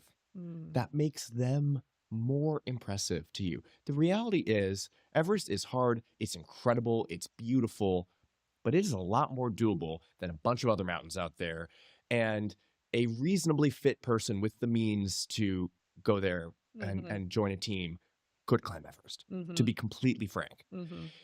But that's not, like, people are way too focused It's not on the story they're telling. Yeah. My favorite climber, before I hadn't met you yet, is Jimmy Chin. Oh yeah. And icon. He's with this huge smile and kindness, but he and I talk about isolation and how you learn isolation as a climber. And I think about that as an entrepreneur, because we are making all these mistakes and it is quite hard. And sometimes you don't want to scare your employees or your investors. And I mean, you have a wonderful partner that you sound like you talk to, but have you Have you learned how to deal with some of those emotional highs and lows as being an entrepreneur? No. I love you so much. Actively struggling with that in Okay. real time. Okay. I do not have wisdom to share on that. But I thank you for being honest. I mean, you even saying that it's hard, isn't it? Yeah, It's hard. The isolation is so real. Yeah. It's so lonely, and I think one aspect of it is that people, even friends that we're close with, they don't always know what to ask or what to talk about, and so as a result, sometimes just because they're nervous to say the wrong thing, they don't ask at all, or they don't talk about it at all. So you can just kind of go through life, even with your good friends who are supportive and of not course. ill-intentioned, Yeah. and just feel like nobody really cares. Yeah. My mom the other day, who's quite different than yours, said, you should ask a business person about that in my company. And I was like, are you joking? But one of the things that we talk about on the show a lot is our dirty unicorns. I like when we talk about mistakes because I want other business owners to know that they're happening every single day. Do you have a dirty unicorn to share with us? I have so many dirty unicorns. Willie from Willie's Distillery was in here earlier and he said it's a herd of unicorns. What do you call those? We'll have to figure out a name for that. I've already mentioned, I mean, the lessons I've learned are everything I've talked about has been a mistake. I think one more tactical, fairly significant dirty unicorn is if I were to have, knowing everything I know now, to go back and like start everything over, what I should have done is just made a decaf coffee company, only decaf. And I think I'm someone who like doesn't regret anything, but definitely it's been a much more challenging experience because of my insistence on continuing to build a set of products that I like rather than what is resonating strongest with the market. That's probably the single biggest like business strategy dirty unicorn, but there are so many. Everything from like offering a free trial on our subscription that I was like, oh my God, this is amazing. We just got 500 new subscribers. And then it turns out it had like blown up and gone viral on like a freebie site and everybody canceled. I mean, there's just so many. Yeah. You have to think of them as, I love the herd of dirty unicorns. Herd of dirty unicorns. We got to figure out a statement on that one. I love they're it. like how you build, they're how you learn. Right. And now we've acquired a coffee business that is dedicated to decaf in the bean space. Okay. And I'm keeping that as a standalone independent brand. So I'm trying to learn from from myself. I love that. And so, yeah, recognizing those mistakes and those learnings that's the core value that entrepreneurship brings is the ability to sort of teach yourself and learn from your mistakes.